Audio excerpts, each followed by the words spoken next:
Hello, curious people. Today I am here to help you. I know you are using this video to help you fall asleep. So before you like this video and subscribe to the channel, tell me where you are from and what time you are watching. Make yourself comfortable now. I stepped into the stories. You probably have lived in one of those new developments with huge houses and a HOA to ensure that everything is color coordinated. Maybe you lived in an antique neighborhood with picturesque little houses and Victorian mansions. Me, I live in a war neighborhood. It is boring, and I love it. Built before the war, well, directly before America entered World War II. The neighborhood was designed to support aerospace, the realtor said. Aerospace at the time was the bomb and rocket factory. The houses are quaint and small. They hadn't invented the term tiny yet. Most of my neighbors have 2 bedrooms, 1 bathroom, and a common room plan that was too small for anything to be called great. But my house was special. You see, when they built my house, they bought 2 lots, both small, but together you could make something. And after the war they did. My house expanded, adding a sunny and grand living room and an attached garage with a small second story.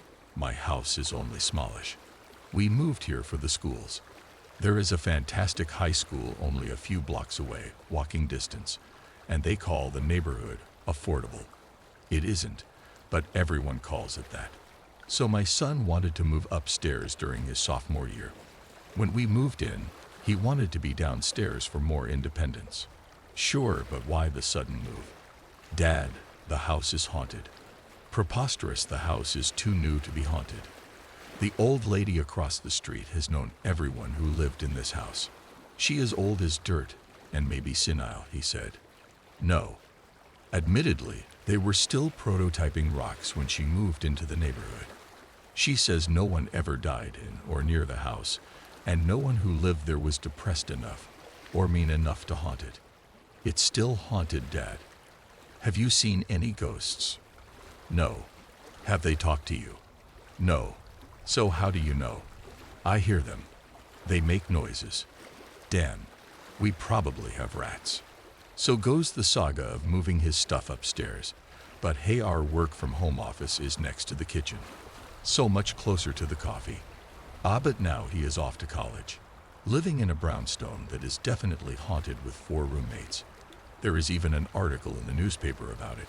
Granted, the article was from 1872, so maybe a ghost's moved out. He seems quite unbothered.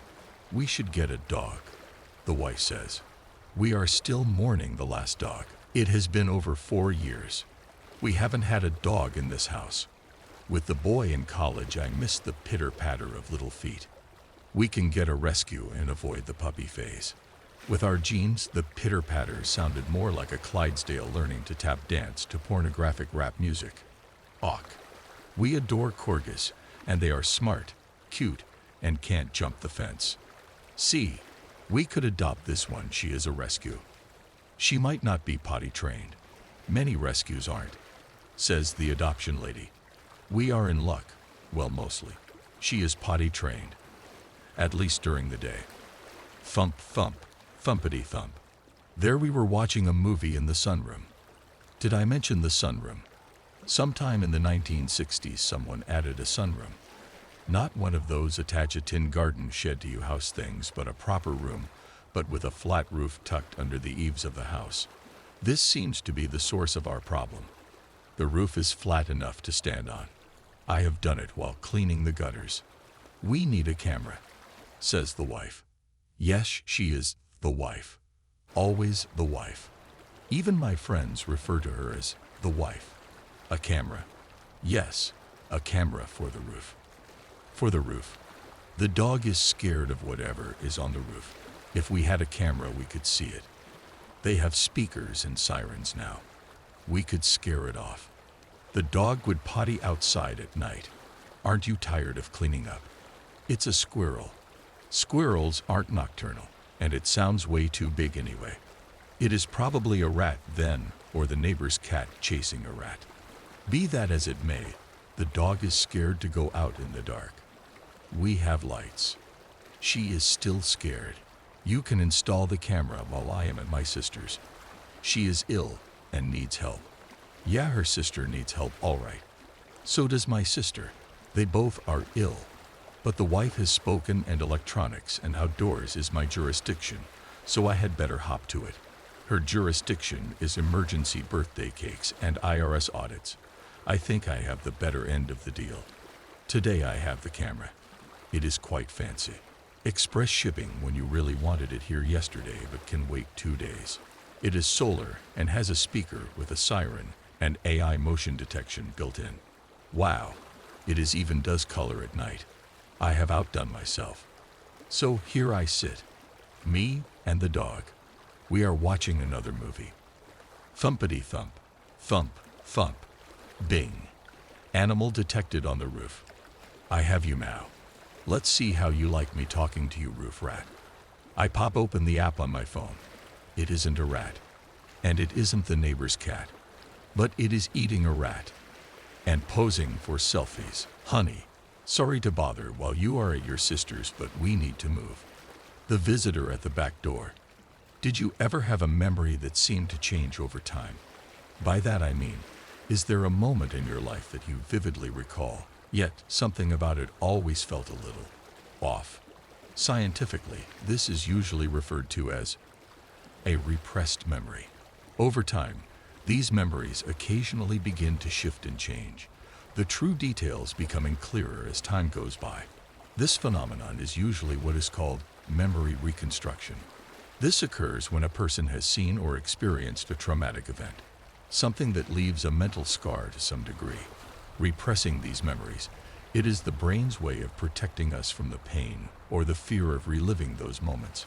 It is quite remarkable, the human mind's ability to recognize and act on this seemingly autonomously.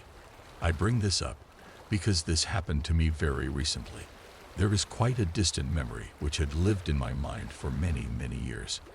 For all this time, it seemed to me to be quite a mundane and insignificant memory, so I was always confused as to why it continued to rise to the surface of my consciousness, seemingly at random times, always catching me off guard. I guess I need to take you back to set the scene. I was young, and I mean really young.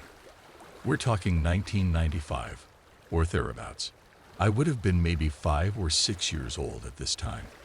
We lived in a small, quaint little home about 20 minutes drive outside of a minor city in southeast Queensland, Australia.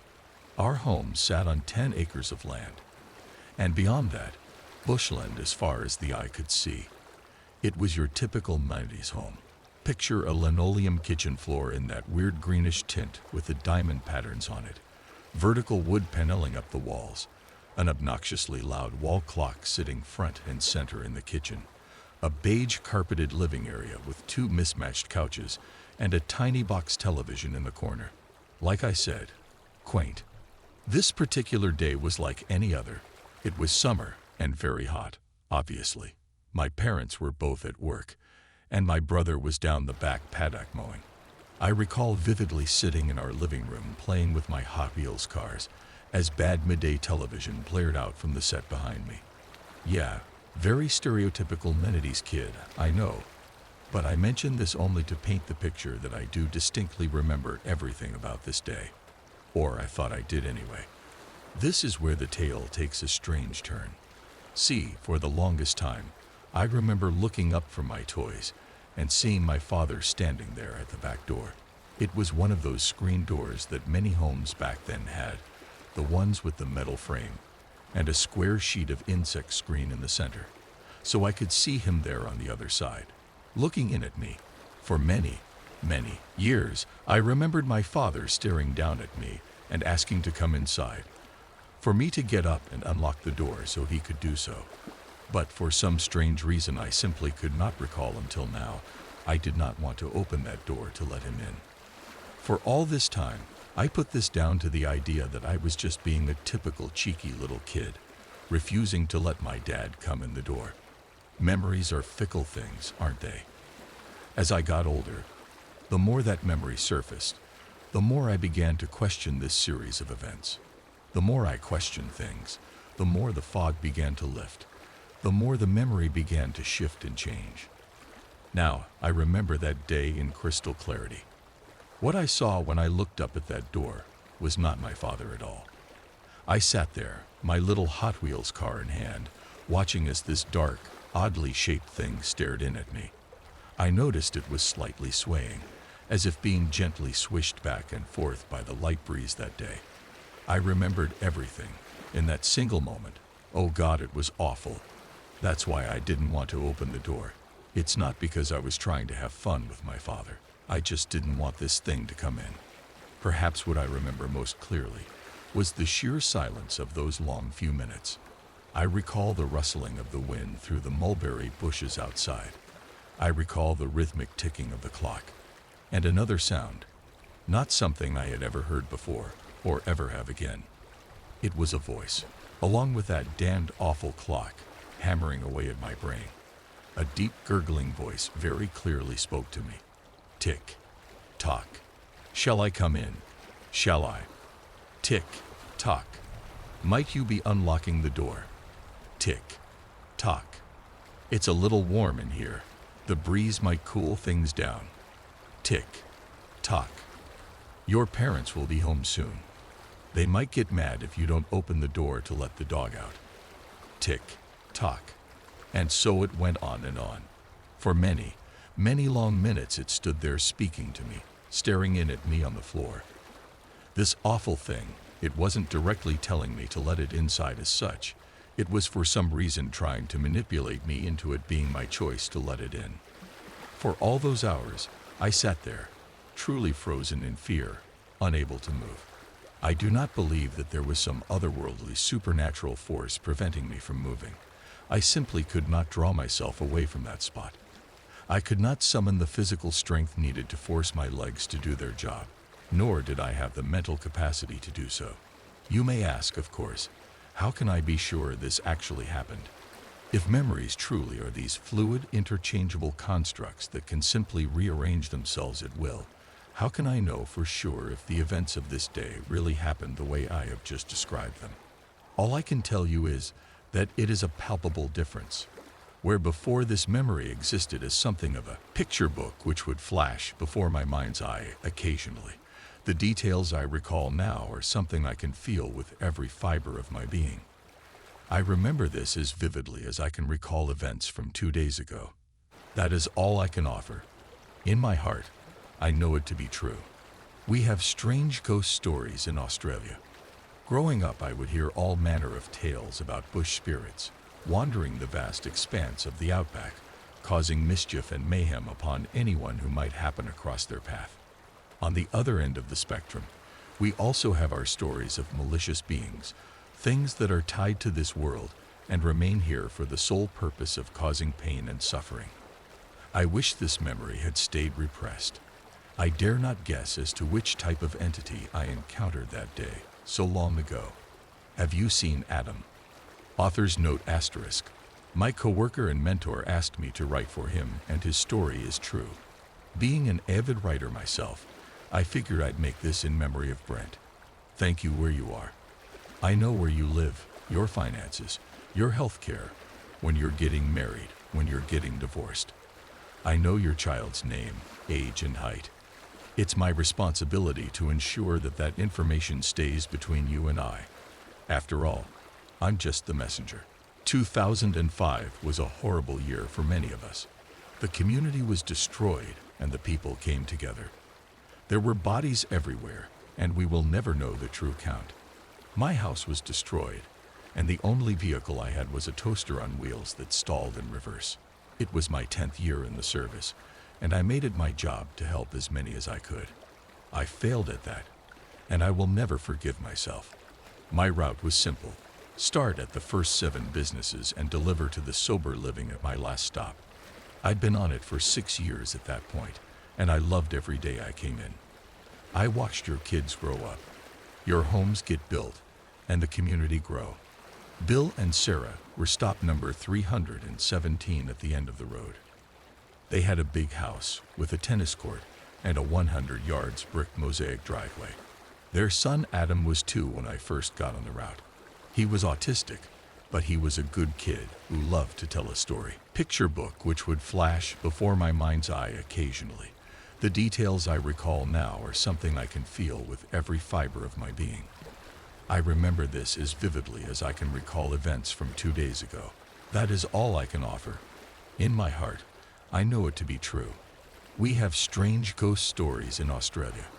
Growing up, I would hear all manner of tales about bush spirits, wandering the vast expanse of the outback, causing mischief and mayhem upon anyone who might happen across their path.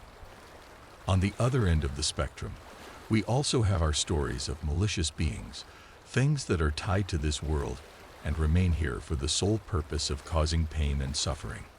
I wish this memory had stayed repressed. I dare not guess as to which type of entity I encountered that day, so long ago. Have you seen Adam? Author's note **. My coworker and mentor asked me to write for him, and his story is true. Being an avid writer myself, I figured I'd make this in memory of Brent. Thank you where you are. I know where you live, your finances, your health care, when you're getting married, when you're getting divorced. I know your child's name, age, and height. It's my responsibility to ensure that that information stays between you and I. After all, I'm just the messenger. 2005 was a horrible year for many of us. The community was destroyed, and the people came together. There were bodies everywhere, and we will never know the true count. My house was destroyed, and the only vehicle I had was a toaster on wheels that stalled in reverse. It was my 10th year in the service, and I made it my job to help as many as I could. I failed at that, and I will never forgive myself. My route was simple. Start at the first 7 businesses and deliver to the sober living at my last stop. I'd been on it for 6 years at that point, and I loved every day I came in. I watched your kids grow up, your homes get built, and the community grow. Bill and Sarah were stop number 317 at the end of the road.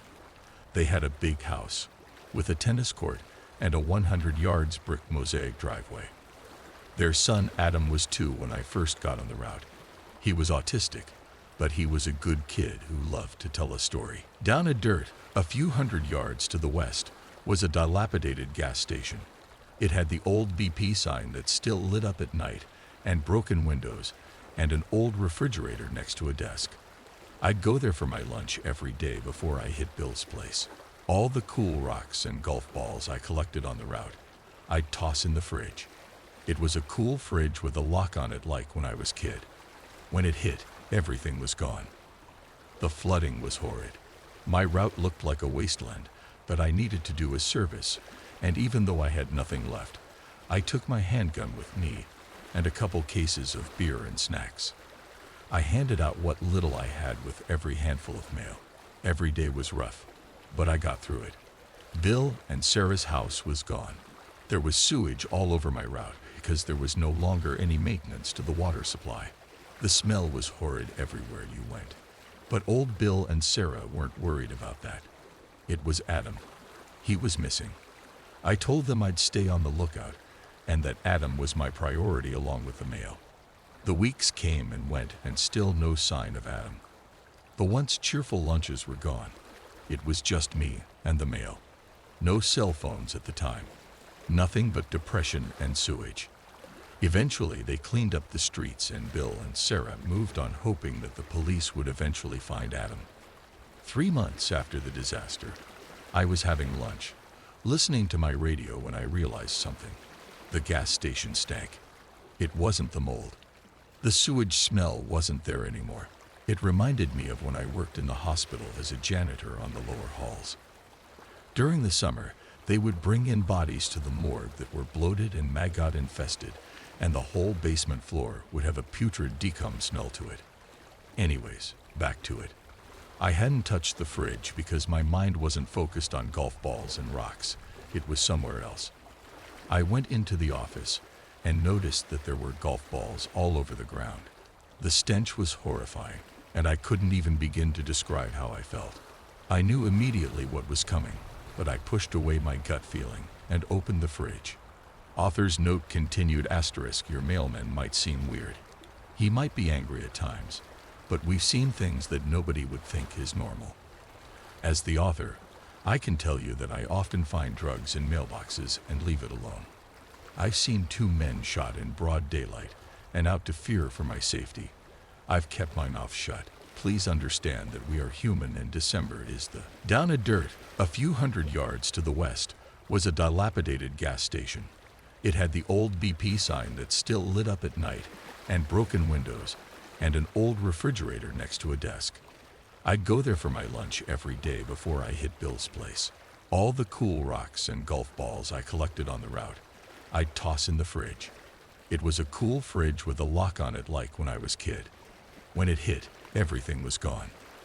The flooding was horrid. My route looked like a wasteland, but I needed to do a service, and even though I had nothing left, I took my handgun with me and a couple cases of beer and snacks. I handed out what little I had with every handful of mail. Every day was rough, but I got through it. Bill and Sarah's house was gone. There was sewage all over my route because there was no longer any maintenance to the water supply. The smell was horrid everywhere you went. But old Bill and Sarah weren't worried about that. It was Adam. He was missing. I told them I'd stay on the lookout and that Adam was my priority along with the mail.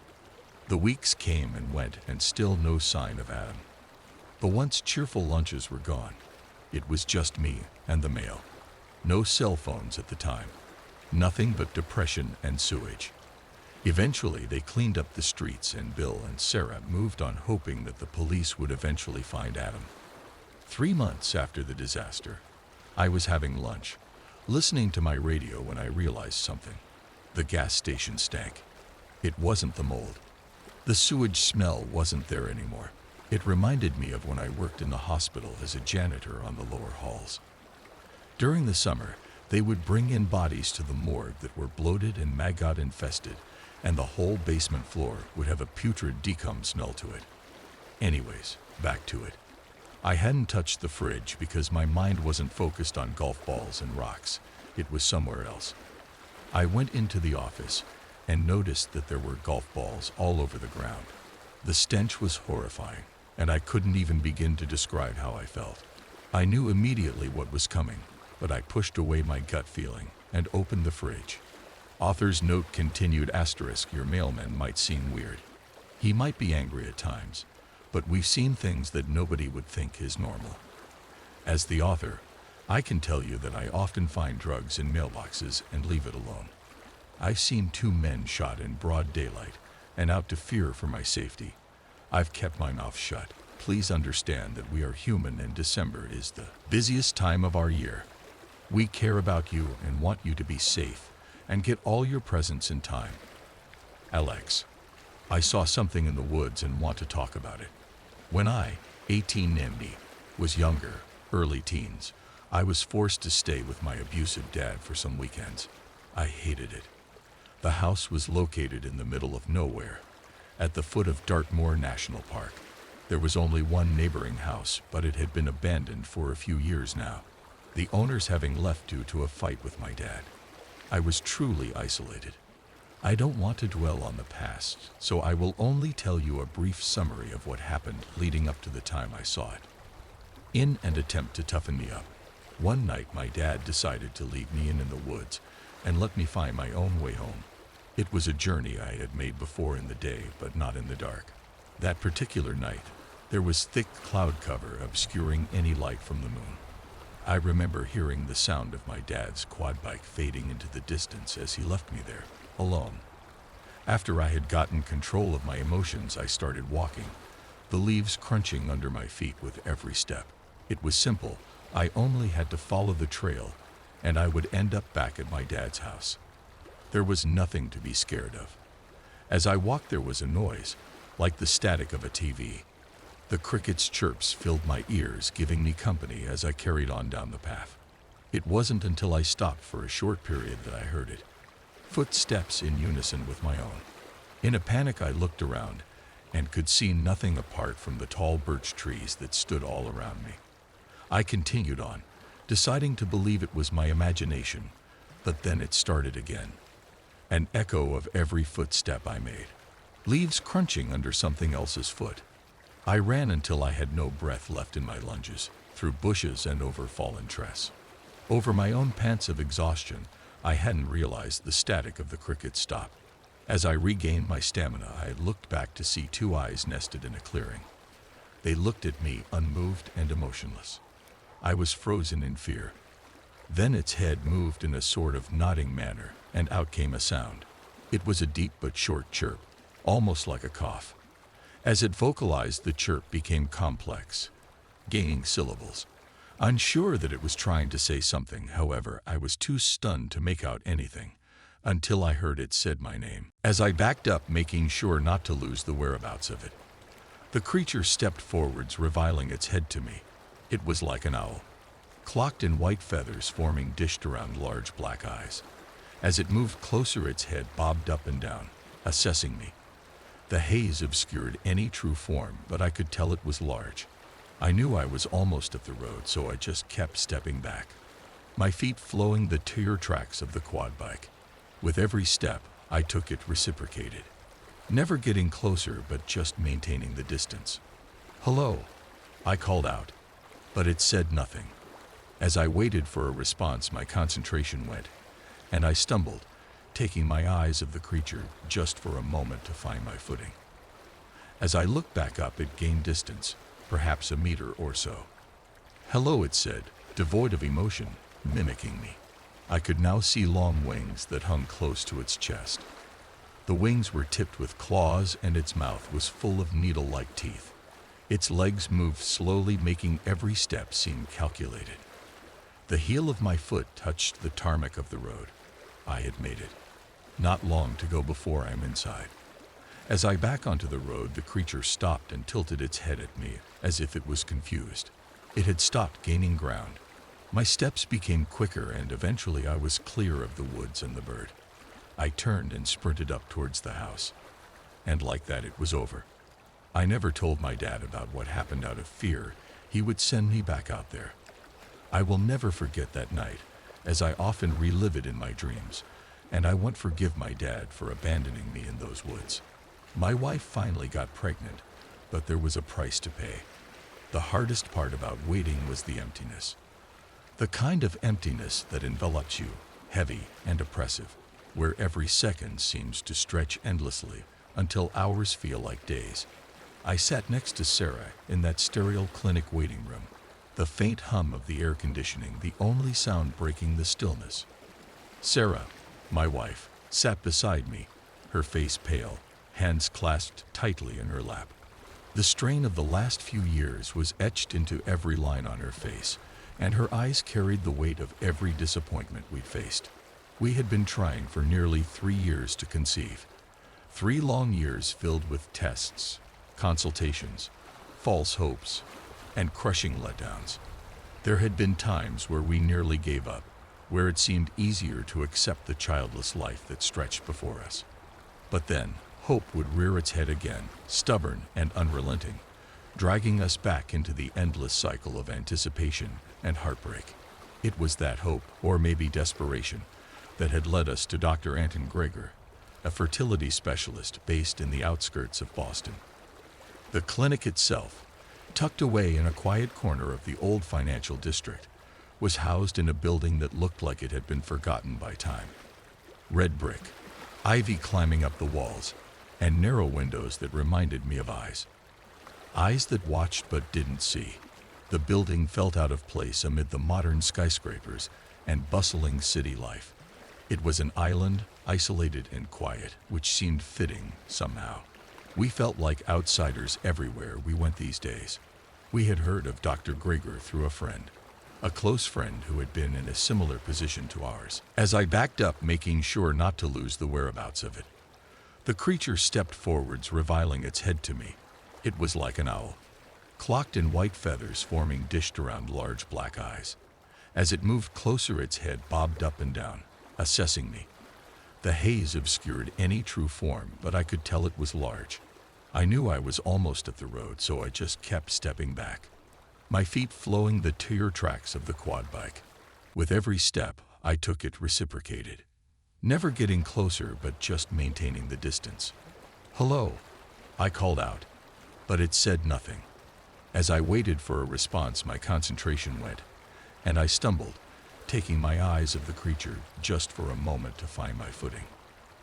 As I looked back up, it gained distance, perhaps a meter or so. "Hello," it said, devoid of emotion, mimicking me. I could now see long wings that hung close to its chest. The wings were tipped with claws and its mouth was full of needle-like teeth. Its legs moved slowly, making every step seem calculated. The heel of my foot touched the tarmac of the road. I had made it. Not long to go before I'm inside. As I back onto the road, the creature stopped and tilted its head at me as if it was confused. It had stopped gaining ground. My steps became quicker and eventually I was clear of the woods and the bird. I turned and sprinted up towards the house. And like that, it was over. I never told my dad about what happened out of fear. He would send me back out there. I will never forget that night, as I often relive it in my dreams, and I won't forgive my dad for abandoning me in those woods. My wife finally got pregnant, but there was a price to pay. The hardest part about waiting was the emptiness. The kind of emptiness that envelops you, heavy and oppressive, where every second seems to stretch endlessly until hours feel like days. I sat next to Sarah in that sterile clinic waiting room, the faint hum of the air conditioning the only sound breaking the stillness. Sarah, my wife, sat beside me, her face pale, hands clasped tightly in her lap. The strain of the last few years was etched into every line on her face, and her eyes carried the weight of every disappointment we'd faced. We had been trying for nearly 3 years to conceive. 3 long years filled with tests, consultations, false hopes, and crushing letdowns. There had been times where we nearly gave up, where it seemed easier to accept the childless life that stretched before us. But then, hope would rear its head again, stubborn and unrelenting, dragging us back into the endless cycle of anticipation and heartbreak. It was that hope, or maybe desperation, that had led us to Dr. Anton Greger, a fertility specialist based in the outskirts of Boston. The clinic itself, tucked away in a quiet corner of the old financial district, was housed in a building that looked like it had been forgotten by time. Red brick, ivy climbing up the walls, and narrow windows that reminded me of eyes. Eyes that watched but didn't see. The building felt out of place amid the modern skyscrapers and bustling city life. It was an island, isolated and quiet, which seemed fitting somehow. We felt like outsiders everywhere we went these days. We had heard of Dr. Greger through a friend, a close friend who had been in a similar position to ours. She had tried for years to conceive and had found success at this very clinic. When she first mentioned him, I remember feeling a flicker of hope, tempered by the kind of skepticism that comes after too many failures. "He's not like the others," she had said, leaning in with a kind of intensity that made me uncomfortable. "Dr. Greger, he's different. He doesn't give up. He doesn't fail." The words had stuck with me. We made an appointment, more out of desperation than belief, and here we were, sitting in that dim waiting room, waiting for our names to be called. Sarah shifted beside me, her fingers fidgeting with the hem of her sleeve. I could feel her anxiety radiating off her in waves, and it mirrored my own. There was something unsettling about the place. The door to the back of the clinic opened with a soft creak, and Dr. Greger stepped into the room. He was tall, with graying hair that was neatly combed back, and he wore a pair of thin, wire-rimmed glasses that caught the light in strange ways. He smiled, a thin, professional smile that didn't quite reach his eyes, and gestured for us to follow him. The consultation room was just as outdated as the waiting area, with faded wallpaper and old wooden furniture that looked like it had been there for decades. Dr. Greger didn't waste any time with pleasantries. He sat behind his desk, hands folded neatly in front of him, and asked us to explain our situation. "We've been trying for 3 years," Sarah said, her voice small and tired. "We've tried everything. Medications, treatments, IVF, but nothing's worked." Dr. Greger nodded, as though he had heard the story 1,000 times before.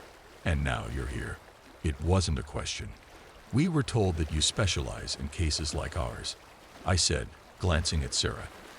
that you have ways of helping couples who've tried everything. Dr. Greger leaned back in his chair, steepling his fingers as he regarded us with a cool, clinical gaze. I do, he said. My methods are unorthodox, but they have proven remarkably effective. I work with techniques that push the boundaries of what conventional medicine allows. He paused, as if weighing his next words carefully. Of course, with such experimental methods, there are risks, but nothing that I believe outweighs the potential for success. My pulse quickened. Risks? He waved a hand dismissively. Every medical procedure comes with risks, Mr. Alex, I said. And this is Sarah. Well, Alex, the risks are mostly mild. Discomfort, fatigue, nausea. But in some cases, the pregnancy may trigger more unusual reactions in the body. Nothing that can't be managed with the proper care. The way he said it made my skin crawl, but Sarah's hand slipped into mine, squeezing tightly. She wanted this. We both did. We had come too far to turn back now. After a long moment of silence, I nodded. What do we have to do? Dr. Greger smiled, but there was something about that smile, something that didn't quite fit. Just leave it to me. We signed the papers. We agreed to the treatments. We put our faith in a man we barely knew, because what else could we do? Desperation has a way of clouding judgment. The treatments started immediately. It wasn't like anything we had gone through before. The medications were different, the injections more intense. But Dr. Greger assured us it was necessary. She had tried for years to conceive and had found success at this very clinic. When she first mentioned him, I remember feeling a flicker of hope, tempered by the kind of skepticism that comes after too many failures. He's not like the others, she had said, leaning in with a kind of intensity that made me uncomfortable. Dr. Greger, he's different. He doesn't give up. He doesn't fail. The words had stuck with me. We made an appointment, more out of desperation than belief, and here we were, sitting in that dim waiting room, waiting for our names to be called. Sarah shifted beside me, her fingers fidgeting with the hem of her sleeve. I could feel her anxiety radiating off her in waves, and it mirrored my own.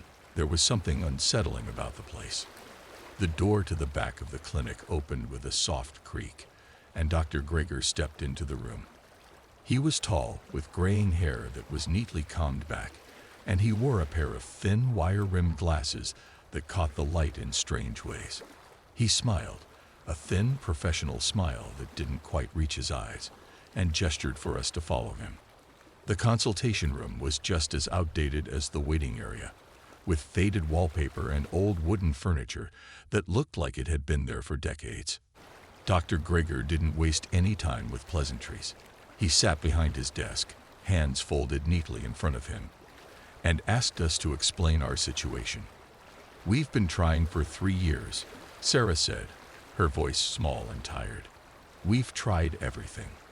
Medications, treatments, IVF, but nothing's worked. Dr. Greger nodded, as though he had heard the story 1,000 times before. And now you're here. It wasn't a question. We were told that you specialize in cases like ours, I said, glancing at Sarah.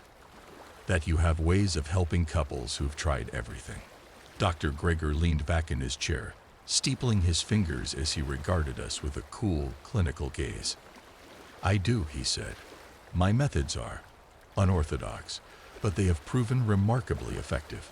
I work with techniques that push the boundaries of what conventional medicine allows.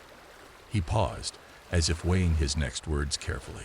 Of course, with such experimental methods, there are risks, but nothing that I believe outweighs the potential for success. My pulse quickened. Risks? He waved a hand dismissively. Every medical procedure comes with risks, Mr. Alex, I said. And this is Sarah.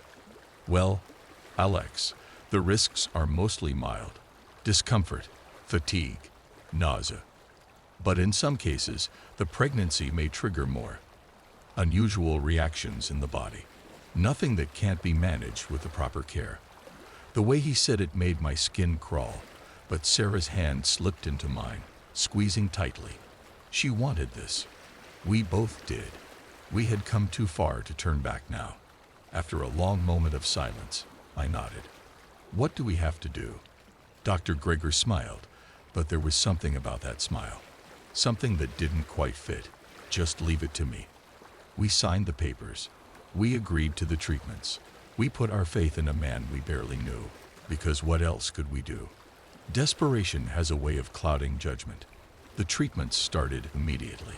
It wasn't like anything we had gone through before. The medications were different, the injections more intense.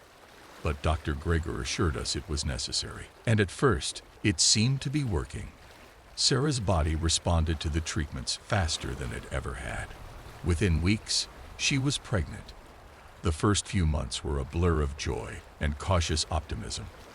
For the first time in years, Sarah had a glow about her, a kind of quiet happiness that had been missing for so long. The nausea, the fatigue, all of it seemed like a small price to pay. But as time went on, things began to change. It started with the rash. One morning, as I was getting ready for work, Sarah called me from the bedroom. Her voice had a strange tone to it. Uncertain, worried.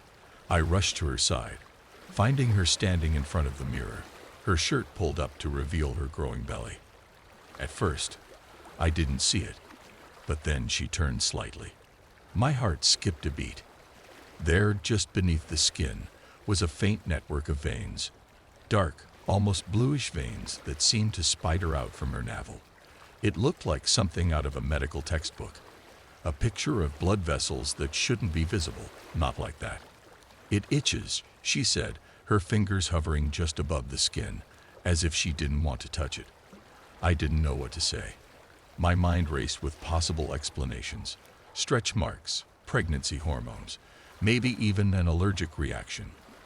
It's probably nothing, I said, my voice sounding more confident than I felt. But let's call Dr. Gregor, just in case. We called the clinic, and the nurse on the other end of the line sounded unconcerned.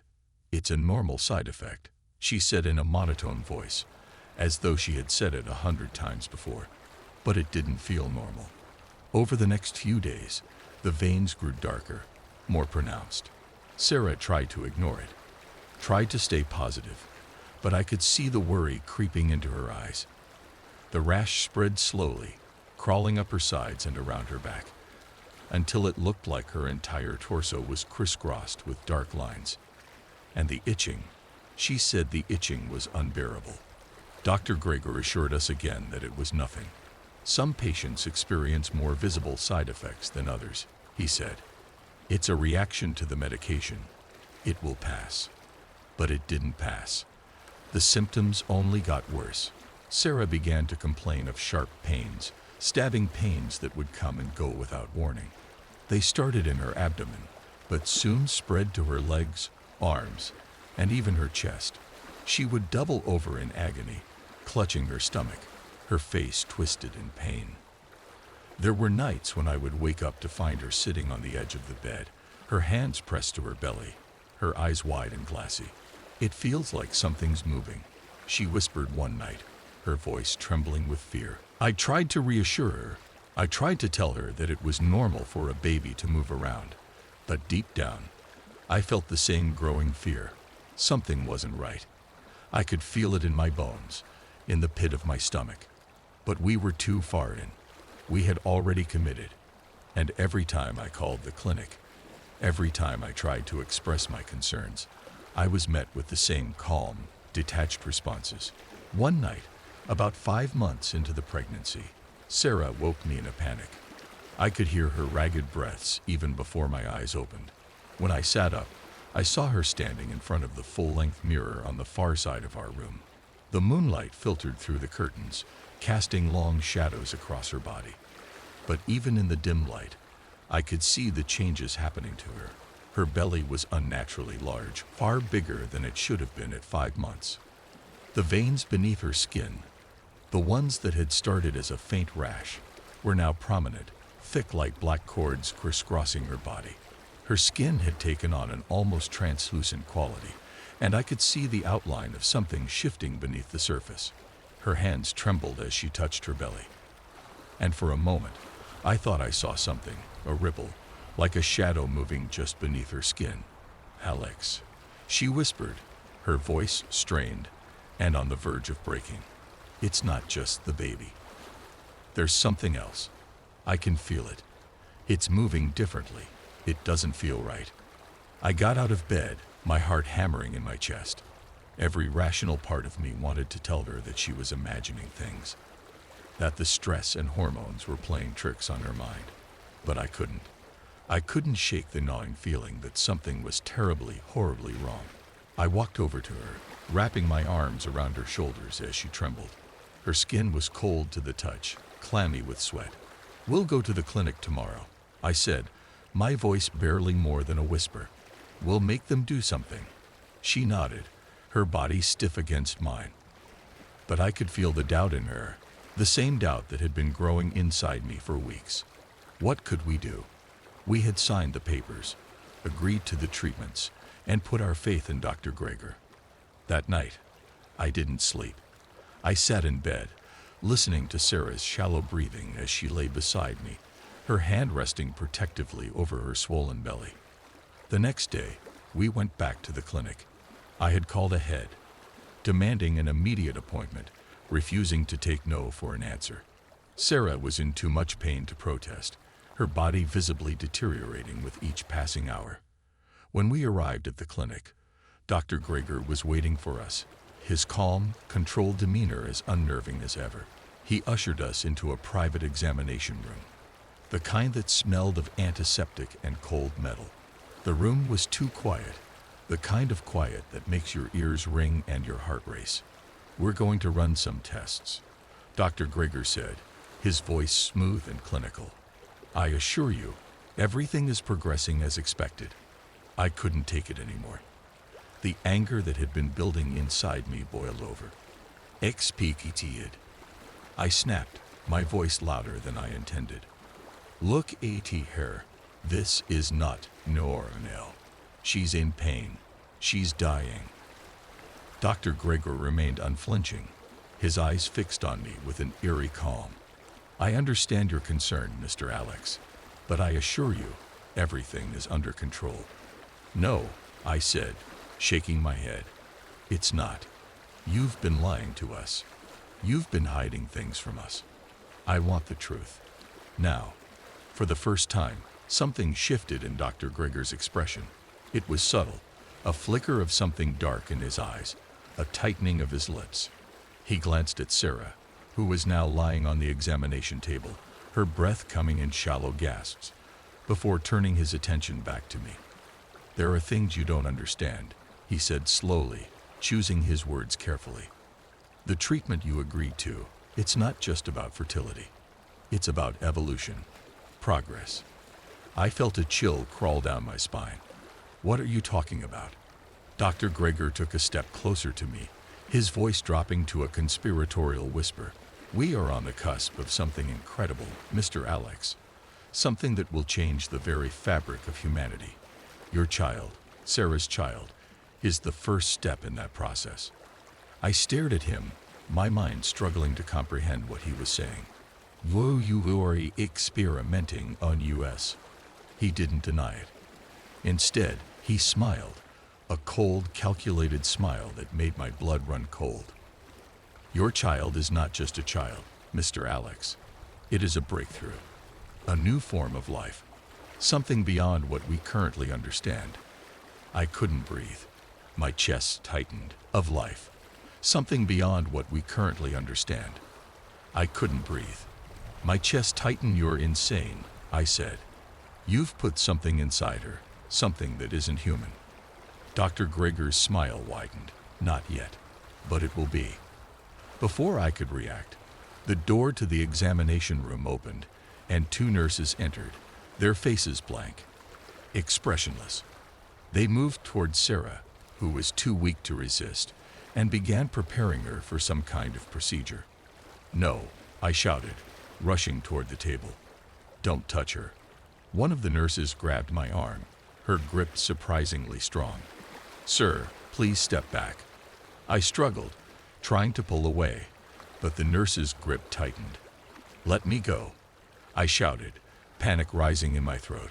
Dr. Grigor watched calmly from the corner of the room, his hands folded behind his back.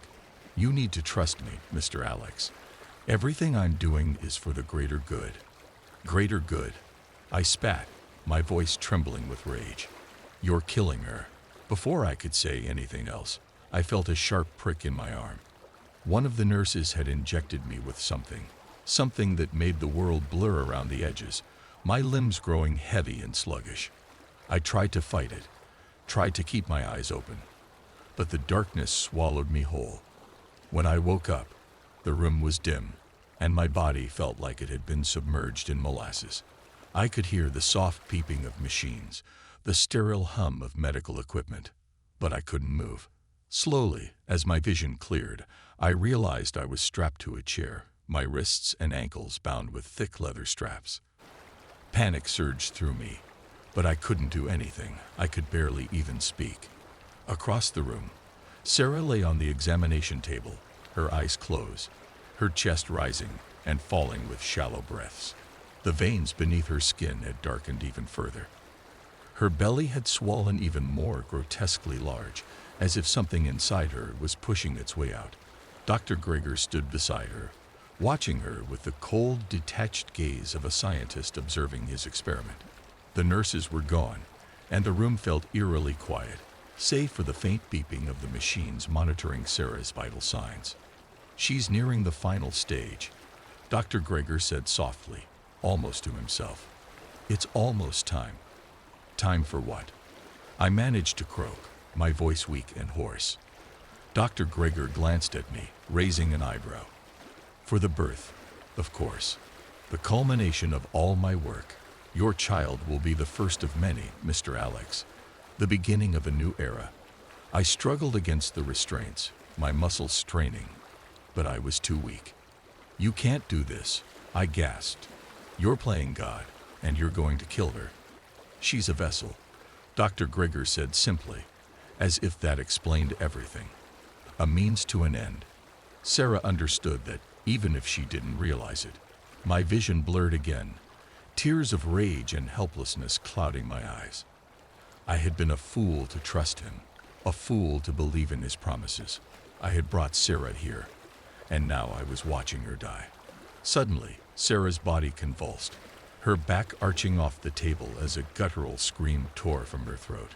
The machines around her beeped frantically, the monitors flashing with erratic readings. Dr. Grigor moved quickly, checking the machines, his movements calm and methodical, as if he had been expecting this. It's happening, he said, sounding pleased. I watched in horror as Sarah's belly bulged unnaturally, the skin stretching and distorting as something moved beneath it, something large, something alive. Her screams filled the room, echoing off the walls, and I felt a sickening sense of helplessness wash over me.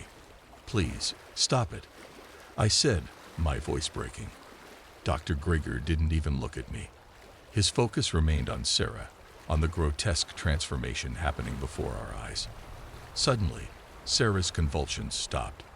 The room fell eerily silent, save for the faint beeping of the machines. Her body lay still on the table, her chest barely rising and falling, her once glowing skin now deathly pale. For a moment, I thought she was gone, that whatever horror had taken hold of her had finally consumed her. But then, I saw it. A movement, slow at first, but unmistakable. Her belly rippled, the skin stretching unnaturally, and then something pressed against it from the inside.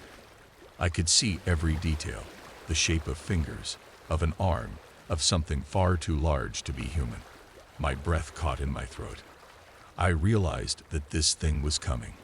It was coming now. Dr. Grigor stepped forward, his eyes gleaming with a mixture of excitement and awe. This is it, he whispered, as if he were witnessing a miracle. The birth of the future. Sarah's body twitched, her back arching once more.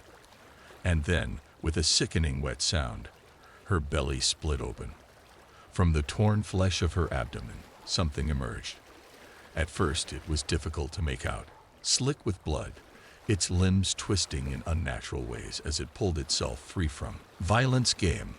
While writing this story, Storm Bert and Storm Dara made their passing over the UK, where I live. It's been some of the most violent weather I've ever seen. I live on top of a hill, so I'm used to the wind, but it's been really windy.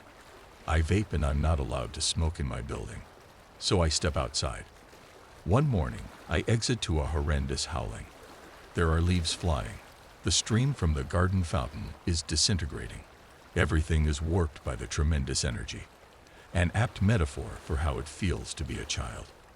Tremors. I can't start my story without first mentioning Will. This was my mother's boyfriend at the time. I don't recall how they met or anything like that. I was too young to pay attention to those details. He was a tall, broad-shouldered man, ethnically white, but with that holiday tan skin, if you know what I mean. He was handsome, I suppose, though his face was weathered with some indents. I was a small, brown-haired, brown-eyed boy when him, and my mother moved into a new house together when I was 7. Me and my mother had lived in a few places up to that point, sometimes with family members, but most recently in a council house. This new place was a step up from that. It was a privately owned detached house in a quiet cul-de-sac, a fresh new building. It wasn't particularly big by the standards of most homes, but it was to me and my mother at least 3 times the size of what we were used to. But it was also unfinished. There wasn't any paint or wallpaper or carpets inside. Will was a carpenter. The idea was that he would be taking time off work to fix it up and make it more livable, and Mom would help him before they both went back to employment. Despite the work needed to be done, we moved in immediately. We had beds, and that's all a house really needs when you break it down. At first, I didn't think much of Will. He was just an extra person in mine and my mother's lives. I recall the first few days we stayed there going fairly smoothly.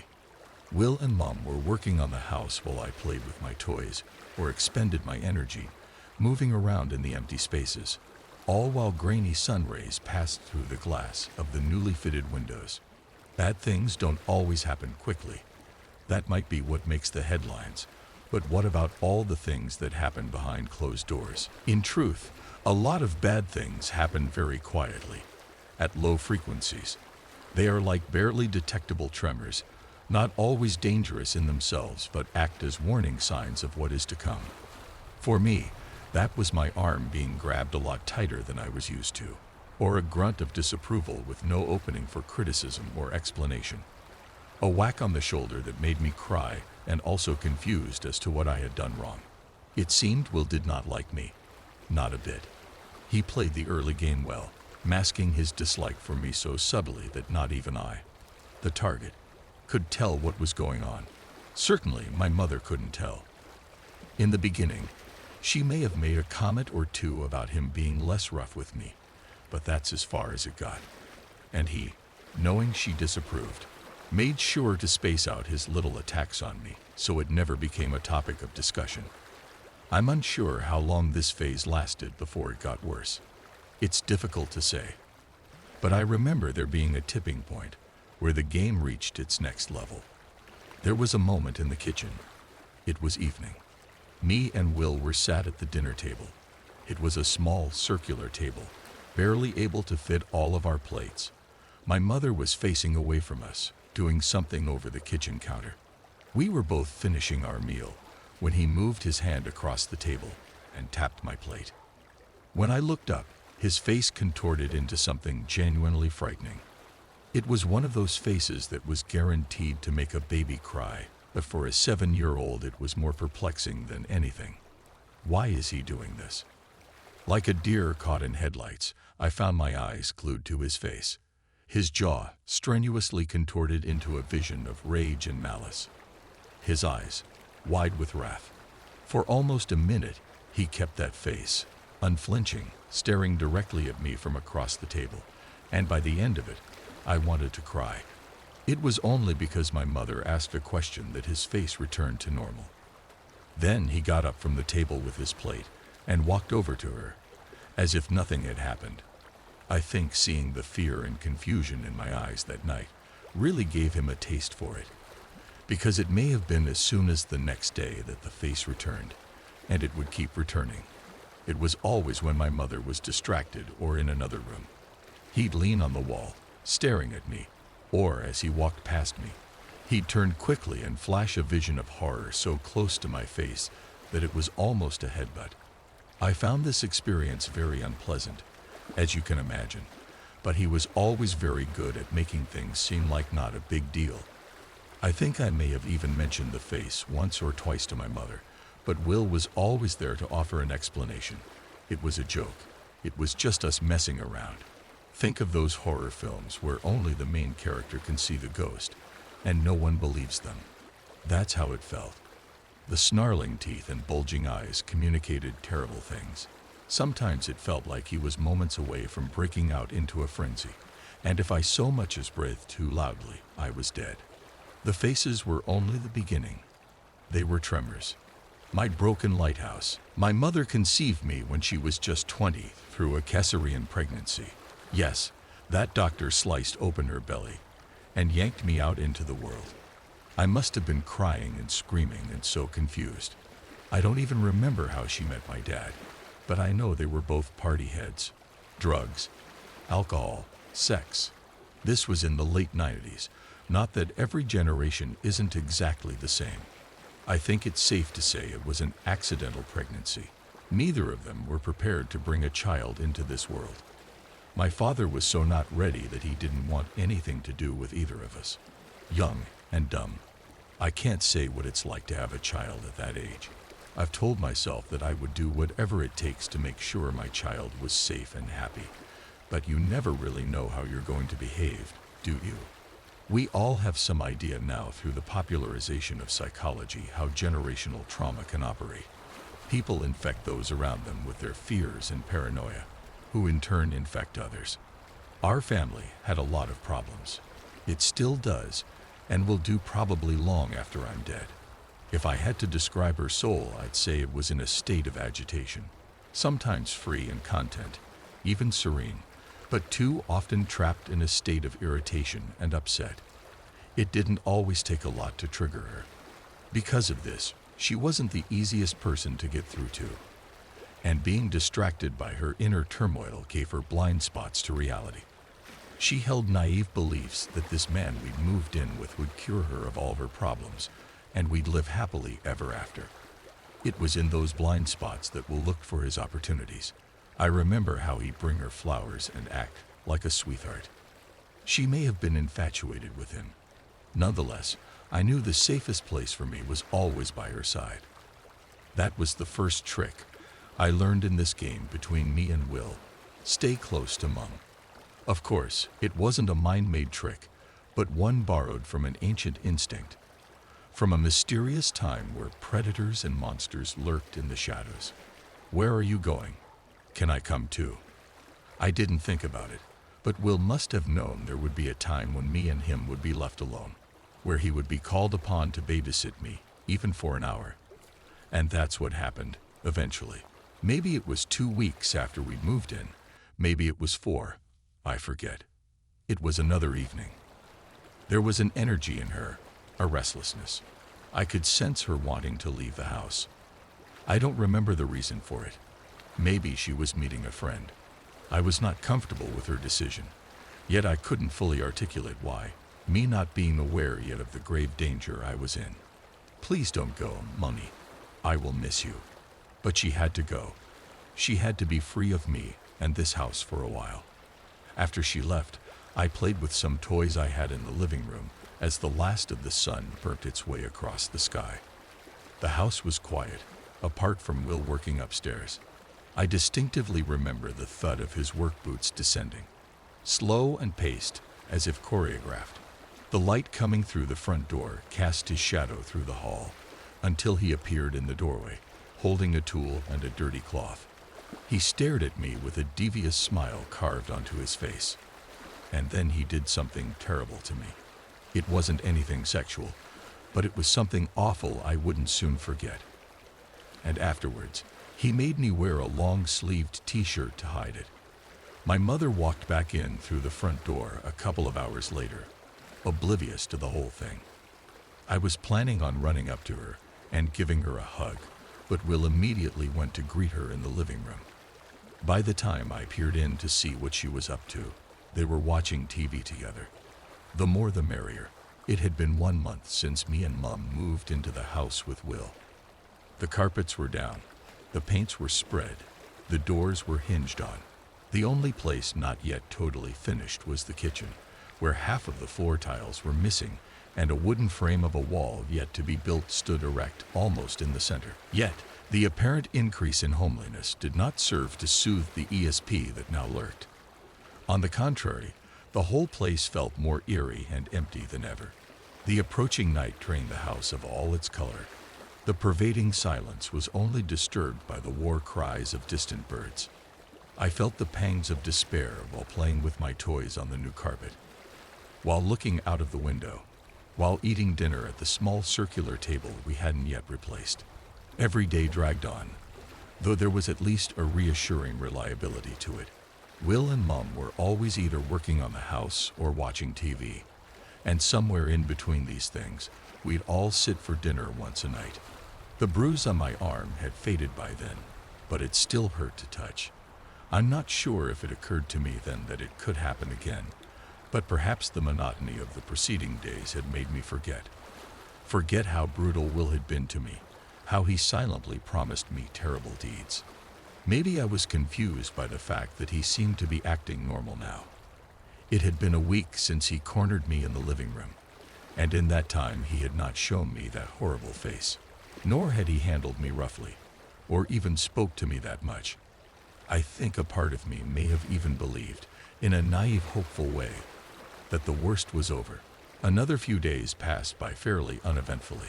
Then, a surprise visitor arrived, one of Mom's friends. I remember the feeling of relief that came with having someone else in the house. For a moment at least, the eerie energy seemed to evaporate, giving way to a coziness that I'd long since forgotten existed.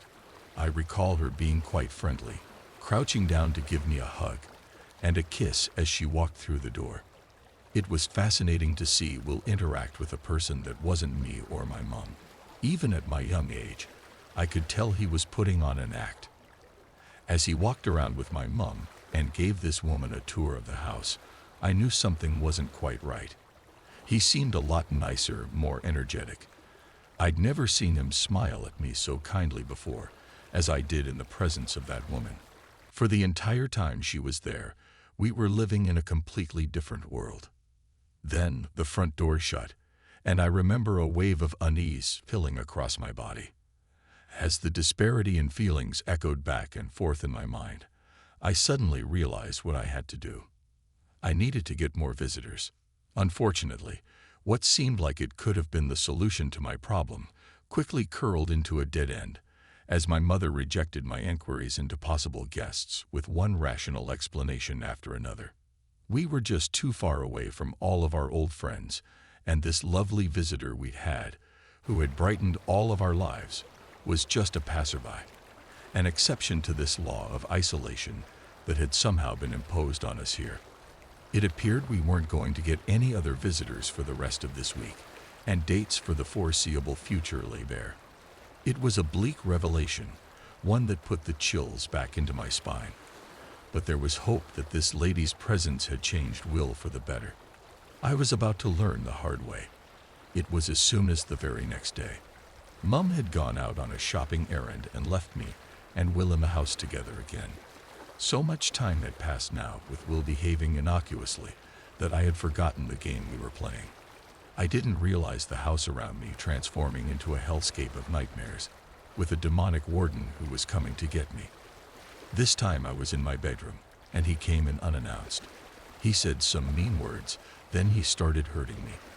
There was no foreplay, so to speak, just a blur of pain and horror. Before, when we were in the living room, I had whimpered and sobbed. This time, I was screeching, begging him to stop. I was beaten, burned, shoved, thrown, and punched, and he let me know that it was my fault. I was a thick skull, a stupid kid, I was always getting in the way. He left me crying on the floor of my bedroom for a long time, only returning to tell me to keep my mouth shut, and to remind me that these bad things wouldn't happen if I wasn't such a bad, stupid kid. When Mom came home, I didn't even go downstairs to say hello. I thought maybe if I stayed in my bedroom, she would sense something was up and check in on me. Then maybe she'd recognize my broken body. She'd get cross, confront Will, and we'd leave together immediately. None of that happened. Instead, her and Will unpacked the shopping bags together and went into the living room to watch TV. I was left believing the only thing I could, that everything Will had said was true. I was vermin, the safe place. Hickory-dickory-dock. The mouse ran up the clock. After a couple of months, the house was almost complete, and my mother now had a job, which was due to begin soon. This meant it was time to face Will one-on-one, since he would be babysitting me while my mother was gone during the daytime. You'd think with how helpless and useless and stupid I was, I hadn't prepared a tiny bit for this moment. However, you'd be slightly misinformed.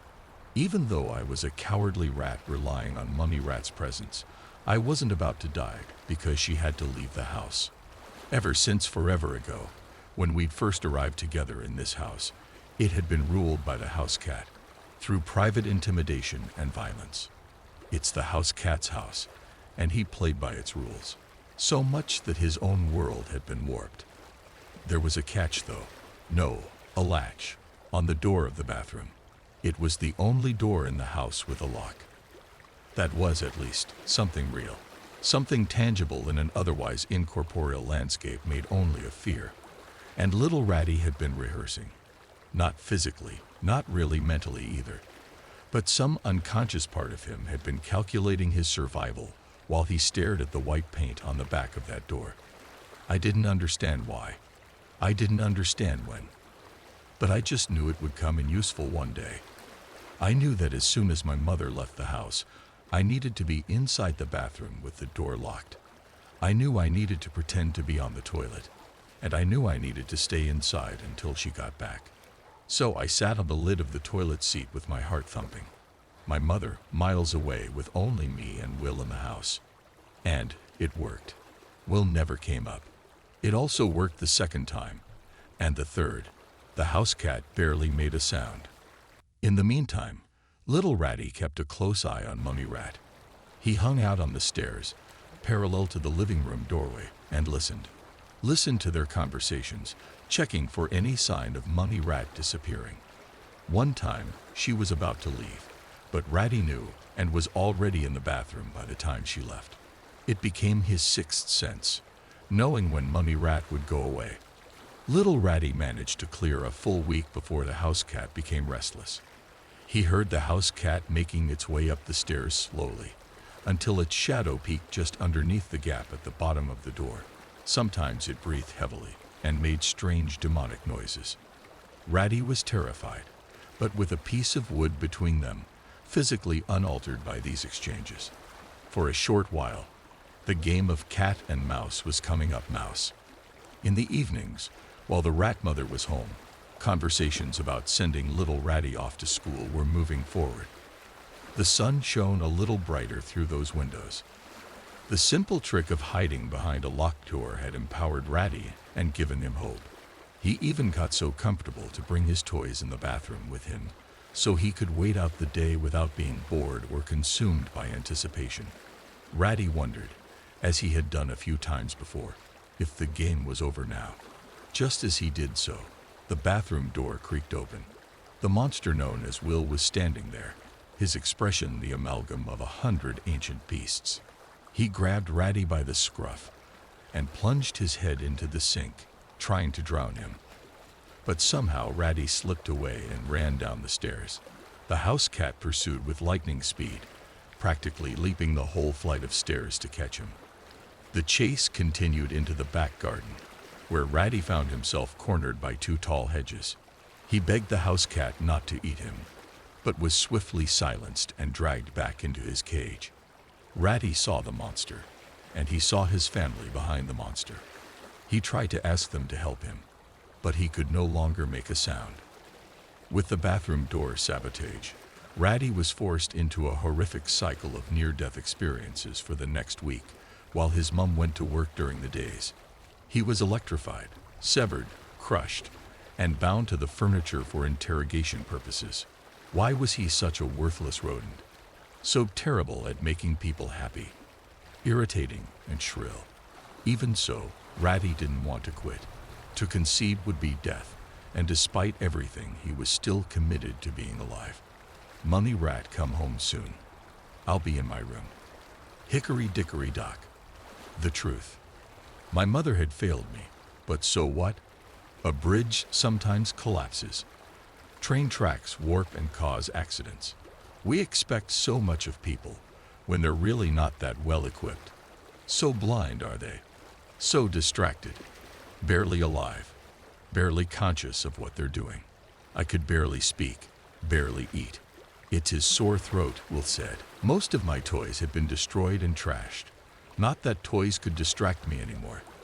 The danger and the terror had escalated to a point beyond that. I left the house while they were watching TV one night, took a walk down a wooded path, found myself taking off all my clothes to let the rain hit my burns. To this day, I don't know why I did that, but it was the sanest thing I ever did. I spent some time burying my head into the leaves and crying. Though my face was covered in dirt and I was stinging all over, I felt peace and solace. I returned quietly with neither of them noticing I'd been gone for over an hour. I walked straight into the living room and sat between them, my mother and Will. "Mom, I have something to tell you," I said over the sound of the TV. Will looked over with his mouth poised to interrupt, but before he could, "I love you," I said, wrapping my arms around her. "I love you too, darling," she replied, kissing me on the forehead. The next day was a weekend day. In the living room was me and Mom, where everything shone in the early light. Will was in the kitchen, attempting to finish his job. I decided spontaneously in that moment to tell her everything. As Will was out of earshot, I told her all the things he had done to me and promised to do. Then she summoned him into the living room. As he stepped through the doorway, somehow he didn't seem so powerful anymore. As Mum repeated what I'd said and pushed him on it, he seemed to do little more than shrug. Their relationship ended right there and then. The game was finally over. I finally made it out of there. It's difficult to find the starting point. No one is around anymore. Just me in here and him out there. Hopefully I can finish this in time, because every passing moment he's making progress on my barricade. And that hissing, it's overwhelming and makes it hard to think.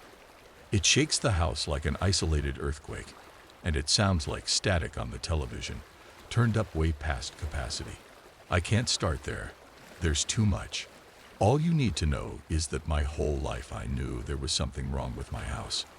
A normal house in a normal neighborhood, but things happened, and as the years went by, these things became more sinister, more violent, more frequent.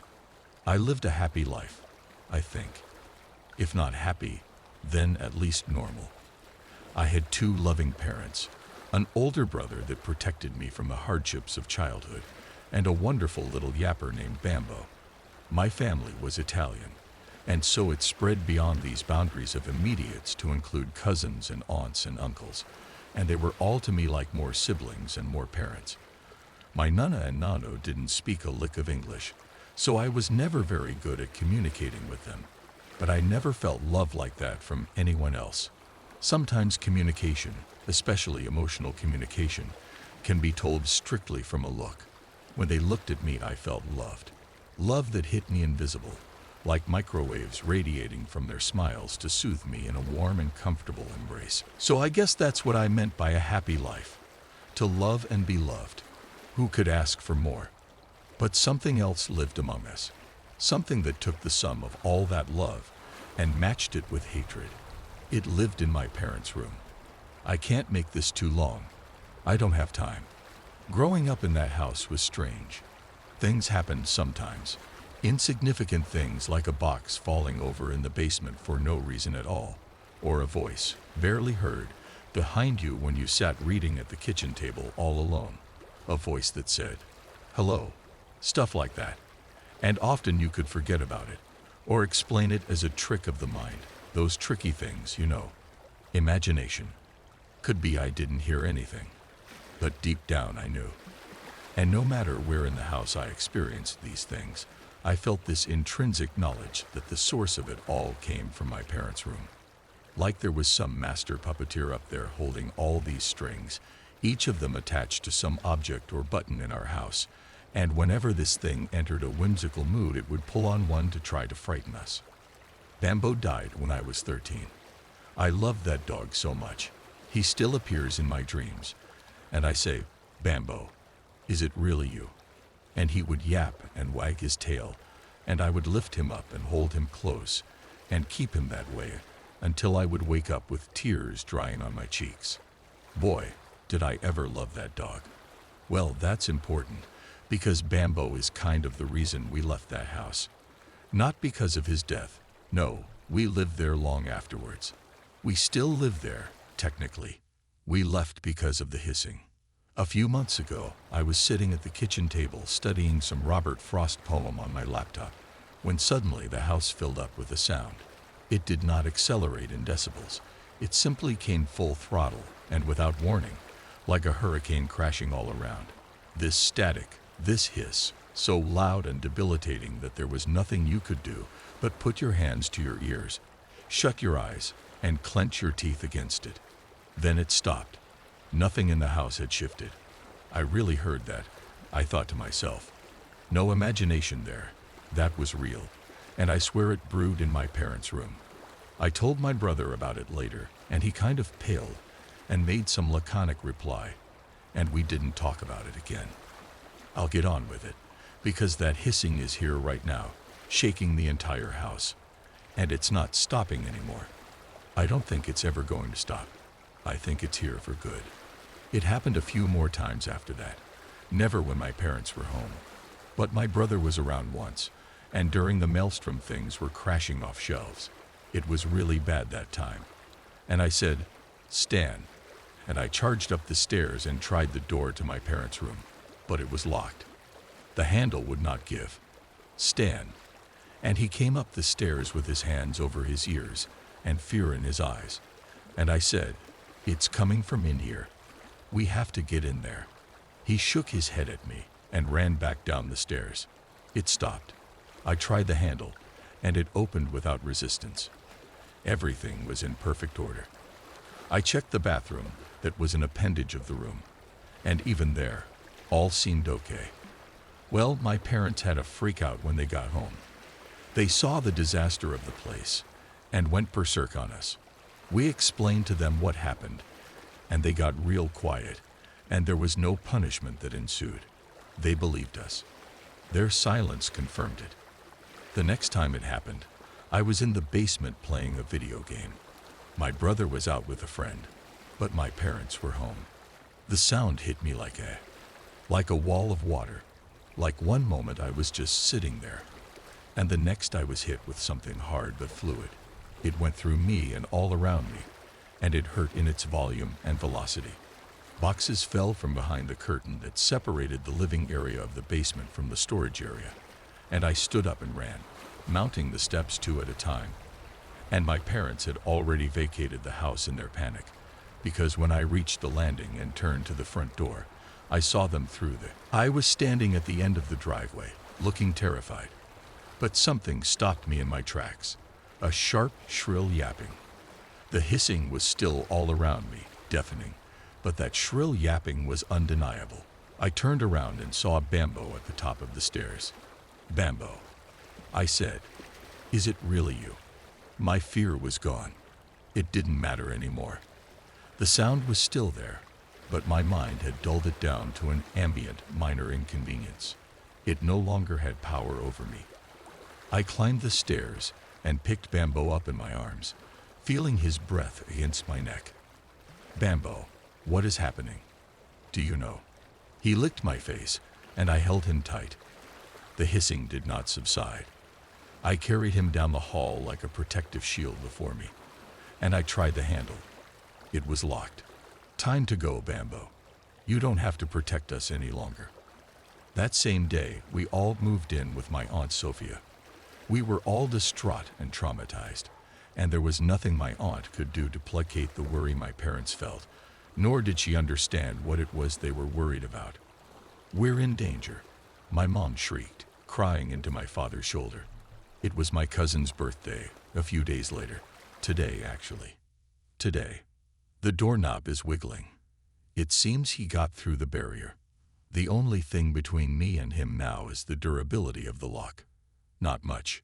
Well, everyone was there, but we hadn't heard from my nano all night.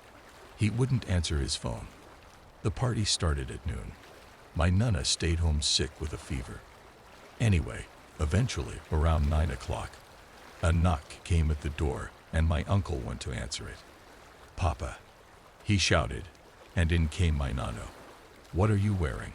my uncle said. My nana walked into the house without a word and came right over to look at me.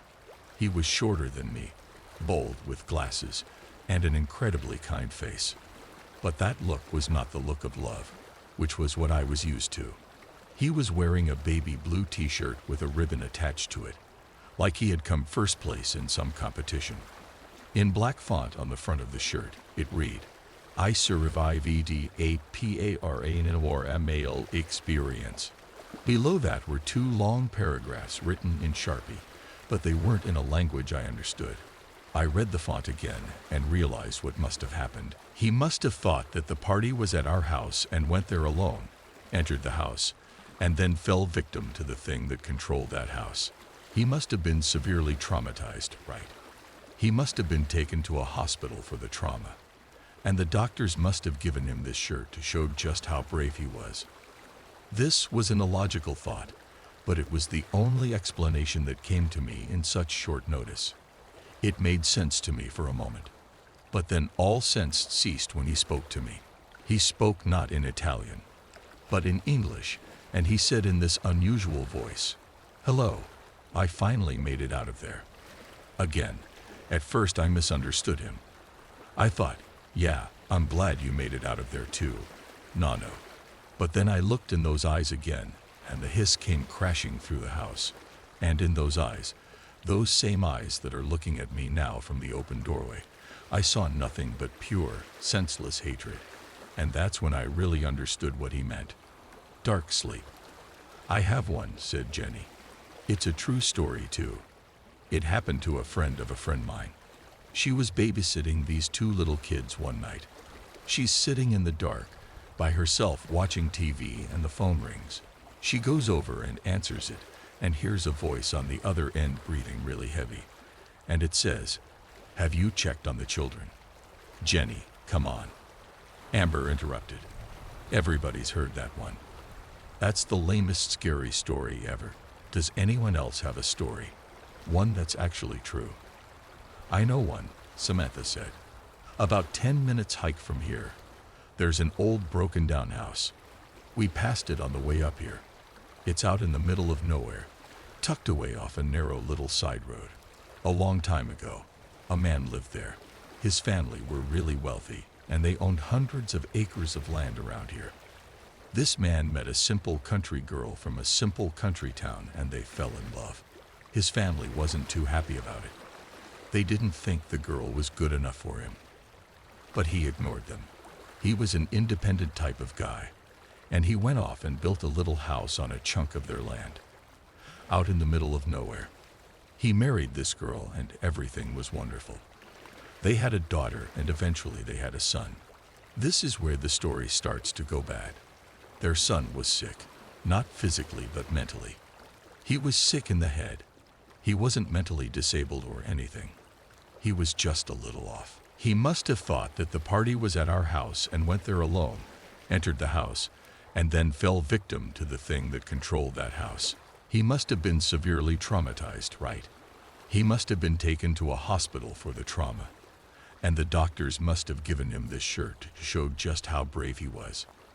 This was an illogical thought, but it was the only explanation that came to me in such short notice. It made sense to me for a moment. But then all sense ceased when he spoke to me. He spoke not in Italian, but in English, and he said in this unusual voice, "Hello, I finally made it out of there." Again, at first I misunderstood him. I thought, yeah, I'm glad you made it out of there too, Nano. But then I looked in those eyes again, and the hiss came crashing through the house. And in those eyes, those same eyes that are looking at me now from the open doorway, I saw nothing but pure, senseless hatred. And that's when I really understood what he meant. Dark sleep. I have one, said Jenny. It's a true story too. It happened to a friend of mine. She was babysitting these two little kids one night. She's sitting in the dark by herself watching TV and the phone rings. She goes over and answers it and hears a voice on the other end breathing really heavy. And it says, "Have you checked on the children?" Jenny, come on. Amber interrupted. Everybody's heard that one. That's the lamest scary story ever. Does anyone else have a story? One that's actually true. I know one, Samantha said. About 10 minutes hike from here, there's an old broken down house. We passed it on the way up here.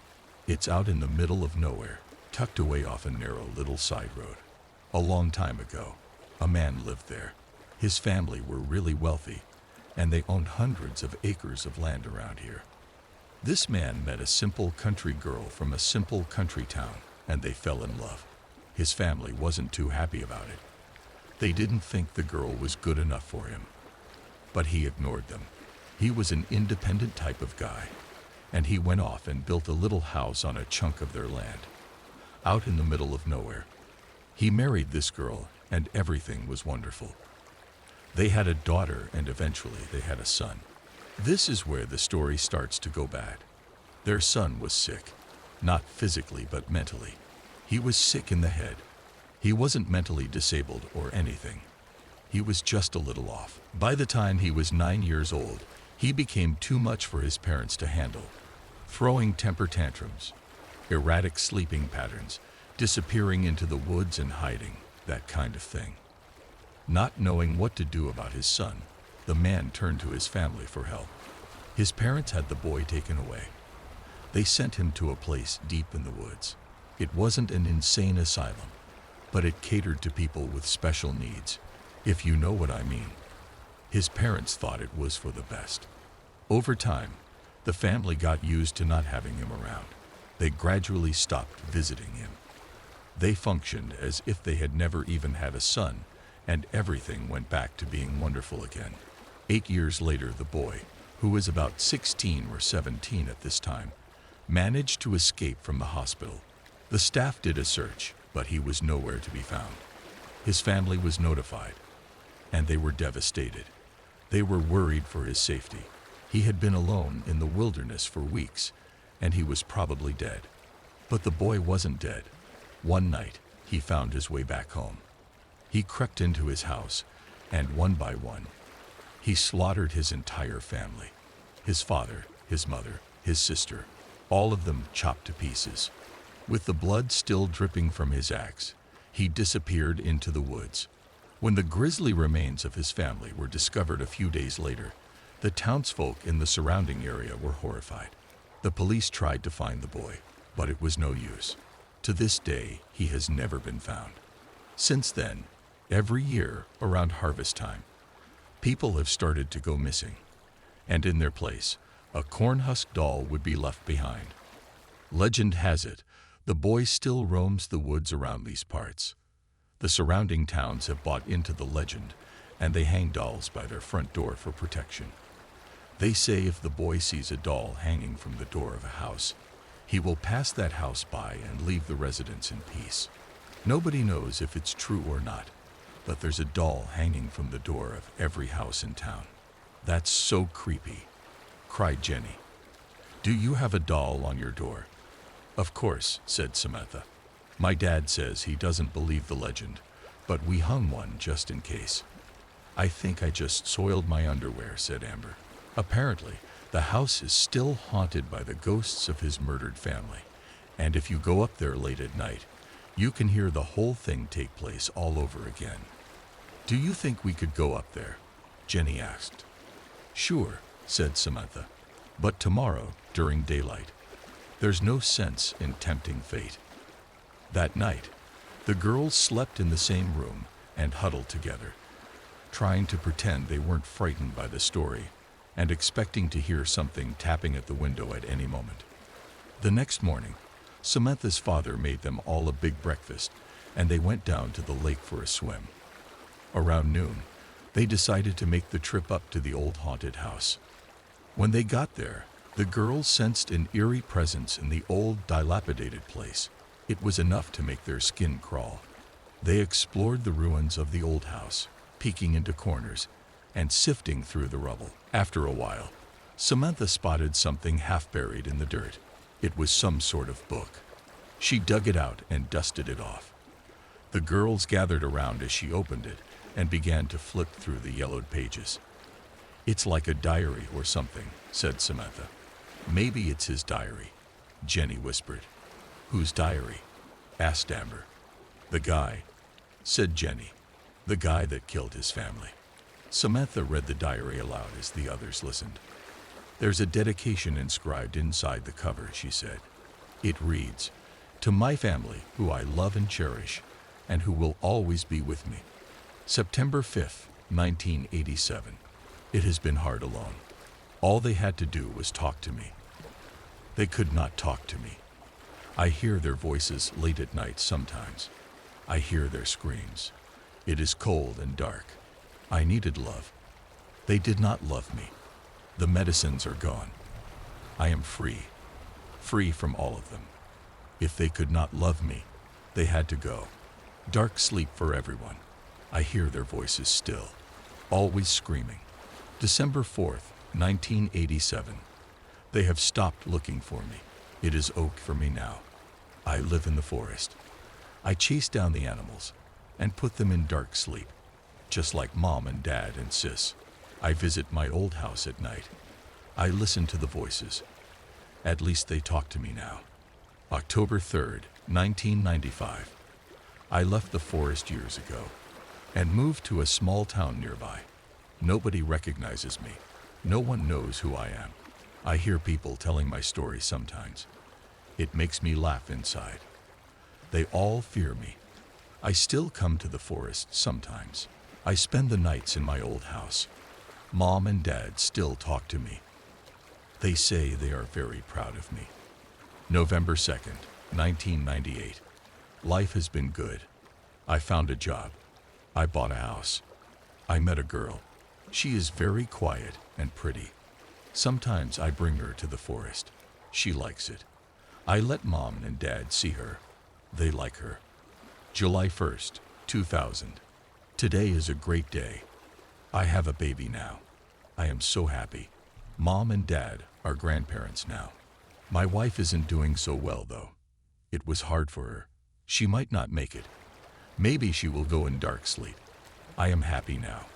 August 13th, 2010. I am so proud of my child. She is just like me. Except she is much smarter. She has no problems. She doesn't hear the voices. She goes to school and has lots of friends. Not like me. Sometimes I take her to the woods. I love her so much. I named her after the lake. Samantha. For a few moments after Samantha stopped reading, there was a stunned silence. What the heck? Cried Jenny. Samantha, is this some sort of joke?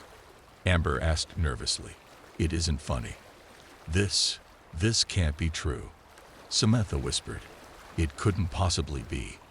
Just then, they heard the sound of twigs snapping behind them. When they turned around, they saw Samantha's father standing there. There was a strange, pained look on his face, and he was holding an axe in his hands. You weren't supposed to find that, he muttered. There's no other way now. Dark sleep for everyone. No, Dad. Samantha screamed. No, no, no, no. When Samantha's father had finished chopping up the bodies, he put the pieces in large plastic bags and buried them deep in the woods, so deep that no one would ever find them. Now they could be together forever. I'll watch over you now, he mumbled as he patted down the earth with his shovel. You may not understand now, but you will in time. This is the only way for us to be together. Dark sleep forever. We all stay together. Digital camera. The digital camera is a scary ghost story about a little girl whose mother dies suddenly. She begins to exhibit strange behavior and refuses to be left alone. It is based on a supposedly true story that apparently happened in Japan a few years ago. One of my relatives passed away suddenly. I never met the woman. She had a daughter who was 4 years old. The little girl's name was Yuki. Her father wasn't able to raise her on his own, so he asked my aunt to take care of her. The little girl refused to be left alone and never left my aunt's side. It started to become a problem. My aunt couldn't go anywhere without Yuki. She constantly needed attention. Even my aunt's own daughter started to get jealous. One day, my aunt told me she had to go out of town for a couple of days and asked if I would babysit the little girl for her. I said it would be my pleasure. I lived alone and I could do with some company. A few days later, my aunt dropped Yuki off at my apartment. As she was leaving, she took the little girl aside and said, "Yuki, please be good. Behave yourself." When my aunt was gone, I tried to talk to Yuki and play some games with her, but the little girl's behavior was very strange. She had a teddy bear tucked tightly under her arm and never let go of it. She never smiled. She never spoke. All she ever did was sit quietly in the corner and stare at the wall. It made me kind of uneasy. I was trying to find something that would entertain her. I had just bought a new digital camera, and I decided to let Yuki play with my old one. When she saw the camera, her eyes lit up. I showed her how to use it, and she went around my apartment taking pictures of everything. There was a bright smile on her face. That evening, I discovered how difficult Yuki was to deal with. Whenever I tried to leave the room, she started crying and screaming out my name. I couldn't leave her alone, or she would create a huge fuss.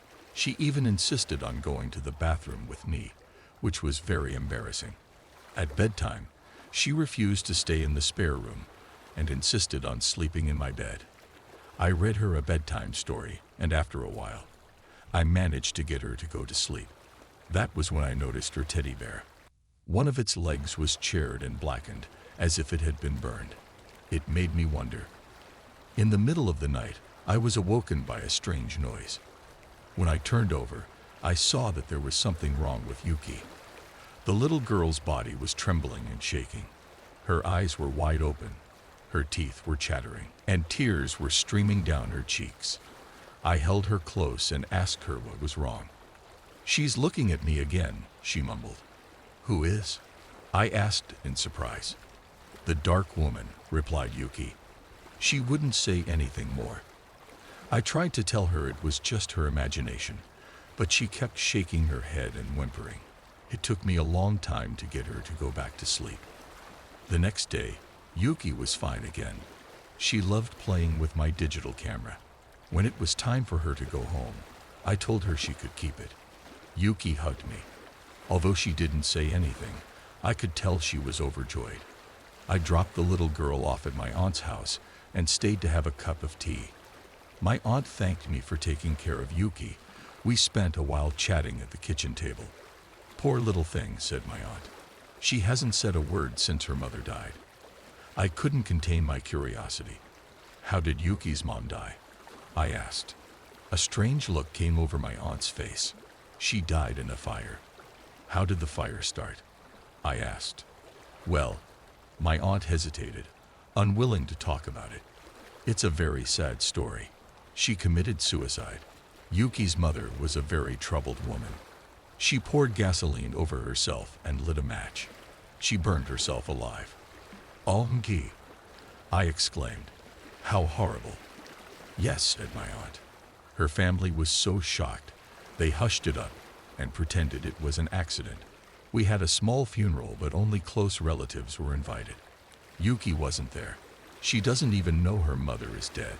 She thinks her mother is just on a long holiday. We haven't had the heart to tell her the truth." "Poor Yuki," I murmured. My aunt nodded her head sadly. "Poor Yuki." A few days after that, Yuki died. My aunt was trying to change Yuki's behavior. At night, She forced the little girl to sleep in her own bedroom.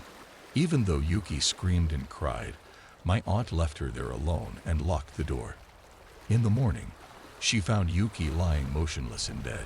The poor little girl was dead. Nobody could understand what had happened. The coroner couldn't determine a cause of death. There wasn't a mark on her body. She was perfectly healthy. She had just mysteriously died during the night. There was no explanation. After the funeral, I went back to my aunt's house. Everyone was very sad. She returned the digital camera I had given to Yuki. I took it home with me. It was something to remember her by. The memory card was full of random photos that Yuki had taken. I browsed through them, wiping a tear from my eye. There were pictures of my apartment, pictures of my aunt's house, pictures of flowers, dogs, toys, candy, silly pictures that a child would take. Then I came to the last picture, and it made my blood run cold. My hands were trembling. I wanted to scream, but nothing would come out. The timestamp on the photo showed that it had been taken on the night Yuki died. Here is the last picture that poor little girl ever took with my digital camera. Car keys. The Car Keys is a scary story about a girl and her father who get into a car crash one rainy night. One night, a father and his daughter were driving down a deserted country road. They were returning home after spending the entire day visiting the girl's mother in hospital. Listening to the sound of the rain drumming on the car roof, the girl began to doze off. Suddenly, there was a loud bang. The father struggled with the steering wheel, but the car skidded off the wet road and slammed into a stone wall. After checking that his daughter was uninjured, the man got out of the car to survey the damage. Both of the front tires had large punctures, and the right fender was crumpled against the wall. The rest of the car had survived unscathed. "We must have driven over something on the road," he explained to his daughter. "Whatever it was, it blew out both of the tires. You can fix it, right?" asked his daughter, somewhat shaken by the accident. "No," replied her father, shaking his head. "I've only got one spare in the boot. I'll have to walk back into town and find somebody to tow the car," he said. "It isn't that far from here. You wait in the car while I'm gone." "Oak," she said reluctantly, "but please don't take too long." The man could see in his daughter's eyes that she was frightened. "Sit tight," replied her father as he slammed the car door. "I'll be back as soon as possible." His daughter watched him in the rearview mirror as he trudged off down the road in the pouring rain and disappeared into the night. More than an hour passed and her father still had not returned. The girl began to wonder what was taking him so long. She was very worried because he should have been back by now. Just then, she glanced in the rearview mirror and saw a figure in the distance, walking towards the car. At first, she thought it was her father, but when she turned around to take a closer look, she realized that it was a strange man. He was dressed in overalls and had a big bushy beard. He was carrying something large in his left hand, swinging it back and forth. Something about him made her very nervous. As he approached, she stared out the back window and squinted her eyes. In the dim light, she could just make out what he was clutching in his right hand. It was a big, sharp butcher's knife. Thinking quickly, the terrified girl locked both doors in the front of the car, then jumped into the back seat and locked the rear doors. When she looked up again, she saw that the strange man had stopped in his tracks and seemed to be staring directly at her. Suddenly, the man raised his arm, and the girl let out a blood-curdling scream. In his left hand, he was clutching her father's severed head. She just kept screaming and screaming. She couldn't stop herself. Her heart was pounding, and she struggled to breathe. The grotesque expression on her father's face was horrifying to behold. His mouth was hanging open, and his eyes were rolled back in his head. When the man reached the car, he shoved his face right up against the window and glowered at her with his crazed, bloodshot eyes. His hair was wild and matted with dirt. His face was covered in deep scars. For a moment, he just stood there in the driving rain, grinning at her like a madman. Then he reached into his pocket, took something out and slowly lifted his left hand. He was holding her father's car keys. Knock, knock. Knock, knock is a scary story about a young boy and his sister who are left home alone when their parents go out for the night. It is based on an urban legend. As their mother was leaving, they told her children not to open the door under any circumstances. If anyone knocks, don't answer it, she told them. But the boy and his sister didn't pay attention to their mother's warning. They thought she was being too careful. They figured they could take care of themselves in any situation. About an hour after the parents left, the kids heard a knock, knock, knock on the front door. They decided to ignore it. But again, they heard knock, knock, knock. It happened again, and it grew louder each time. Eventually, the girl couldn't stand it anymore, and she told her brother she was going to answer the door. When the boy reminded her of their mother's warning, the girl just wouldn't listen. Again, they heard the knock, knock, knock on the door. Finally, the sister went downstairs. Her brother lay on the sofa watching TV. He heard his sister's footsteps walking down the stairs. He heard her asking loudly, "Who is it?" He heard her open the lock on the front door. Then he heard only silence. He lay there for a while, listening for any noise, but heard nothing. Eventually, he started getting scared. His sister still hadn't returned. He was afraid to call out to his sister, so he sneaked out the back door and made his way to their neighbor's house. When he went into their house, his neighbor was watching the local news channel on TV. The news anchor on TV was talking about a murder. Then they showed a reporter live at the scene of the murder. The neighbor said to the boy, "Hey, that looks like your house." The boy was shaking with fear. "That is my house," he said, "and that's my front door." Scary dreams, and their meanings. Read stories about the evil clowns, ghosts, demons, and dead relatives that haunt your nightmares. Dreams or reality? When I was 12, I had a dream in 2 parts, spread over 2 nights. On the first night, I was walking through the desert and my mother showed up out of nowhere. She was desperate to tell me something. She said, "This is a dream. Please, open your eyes and wake up." So I did. I closed my eyes, and when I opened them, I was awake, but completely confused. On the second night, I was walking through the same desert, but my mother was nowhere to be seen. Then I remembered what she told me, so I tried to wake up. I closed my eyes, and when I opened them, I found myself on a rack in a medieval prison being tortured by some sort of monsters. There were lots of other people in that prison, and they were all terrified. The monsters looked at me in shock and started telling me something went wrong. This wasn't supposed to happen. They told me to go back to the dream. I tried, but I couldn't do it, and the longer it took, the more terrified they became. Eventually, I closed my eyes and woke up in my bedroom. Psycho Troll Doll. When I was 4, I had a dream where I was being chased through my school by a knife-wielding troll doll. He was 6 feet tall, and he put the knife to my mother's neck. He laughed menacingly, and it echoed down the hallway. Then he slit her throat. He held up her severed head by the hair, and her decapitated body was twitching on the ground. He dropped her head and started toward me. I turned and ran as fast as I could. I felt his hand grasp my ankle, and then I woke up. The dirty mattress. In the dream, it was Halloween, and I was walking around when I saw a haunted house. A bunch of people were going inside, so I went in too. The house felt really eerie, and I heard someone groaning. I followed the sound and found the room it was coming from. Inside, my boyfriend was lying on a dirty mattress with his hands and feet chained to the floor. His face was all bloody and beaten. I went to help him, but suddenly a dark mass threw the door open and engulfed me. When I could see again, my boyfriend was gone, and I was now the one chained to the mattress.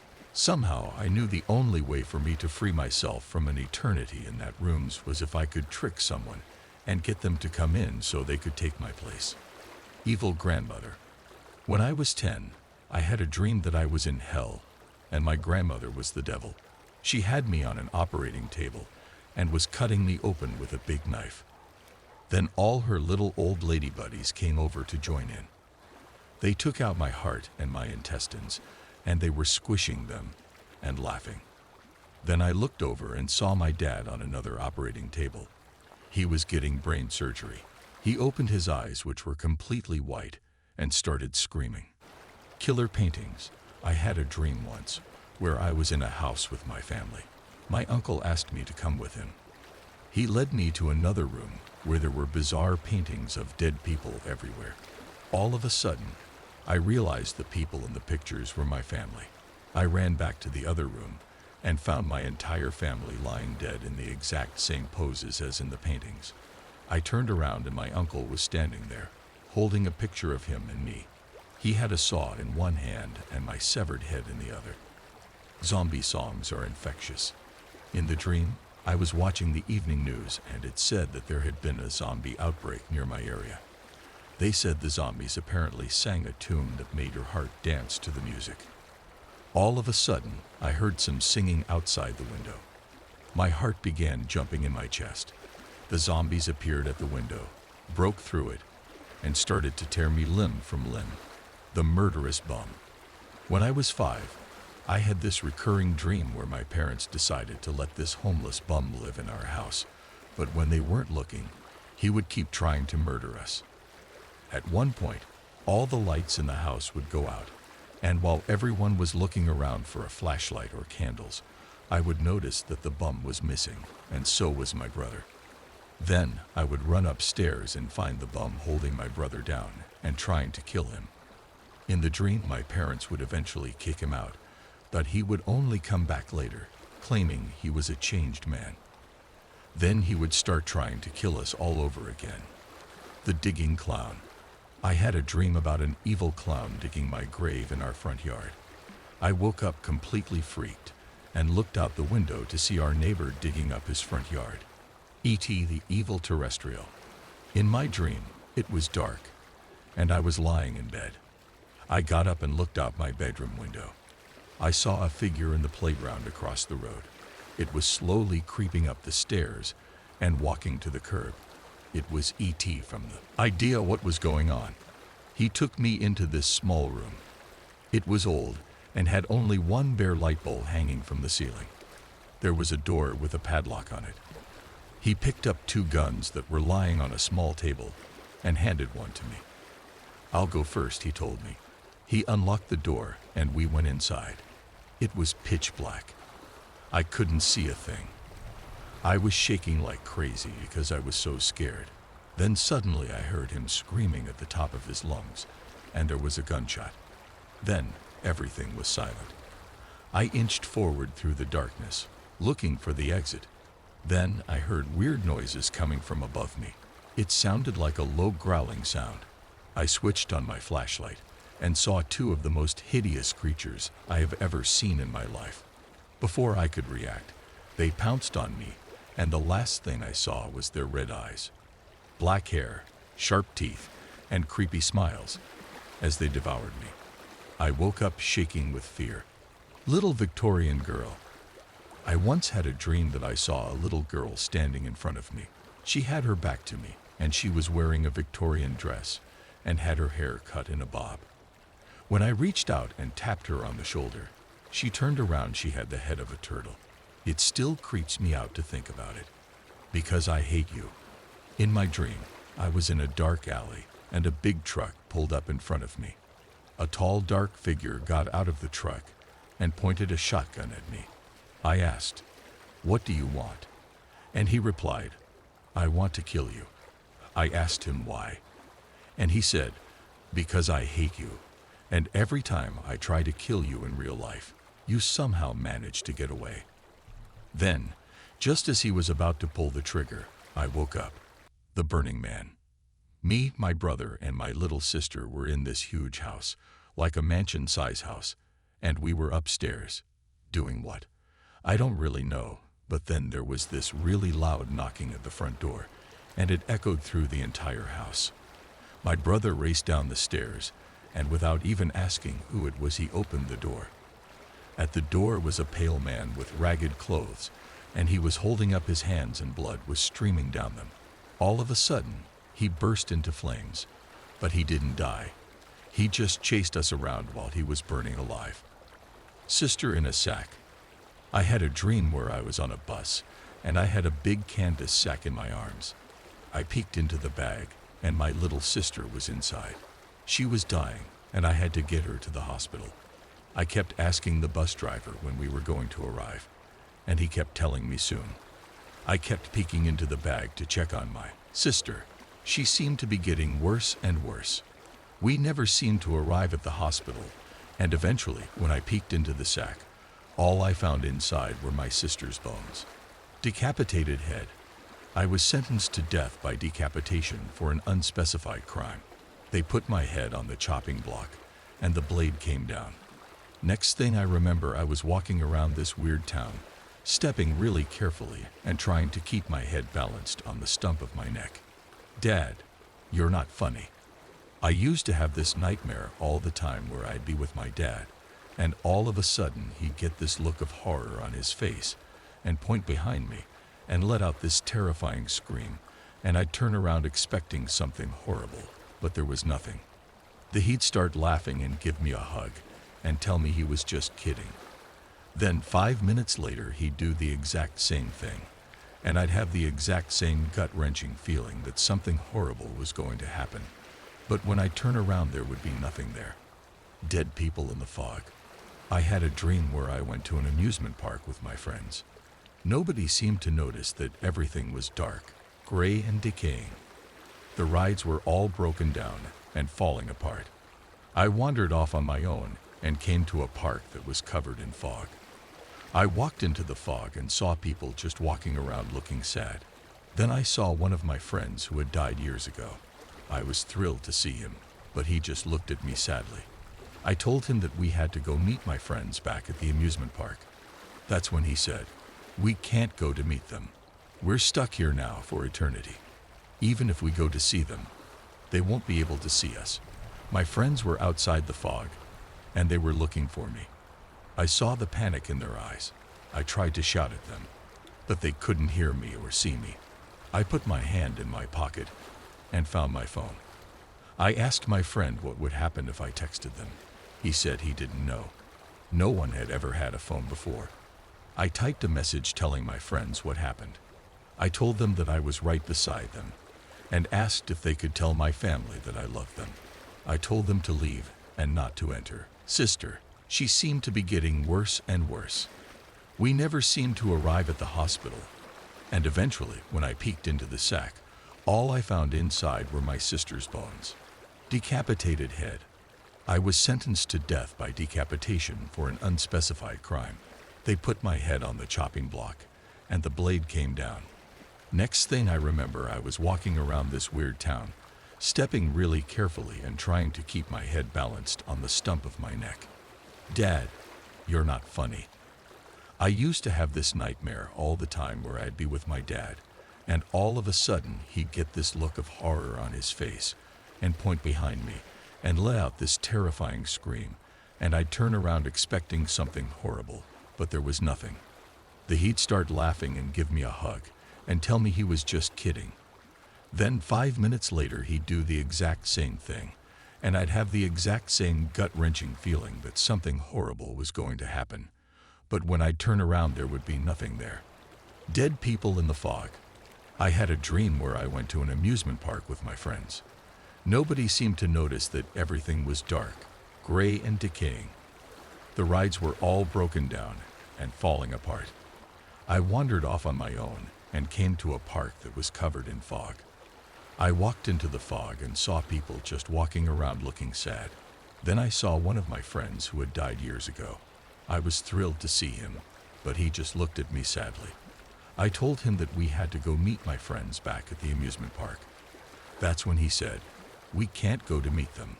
We're stuck here now for eternity. Even if we go to see them, they won't be able to see us."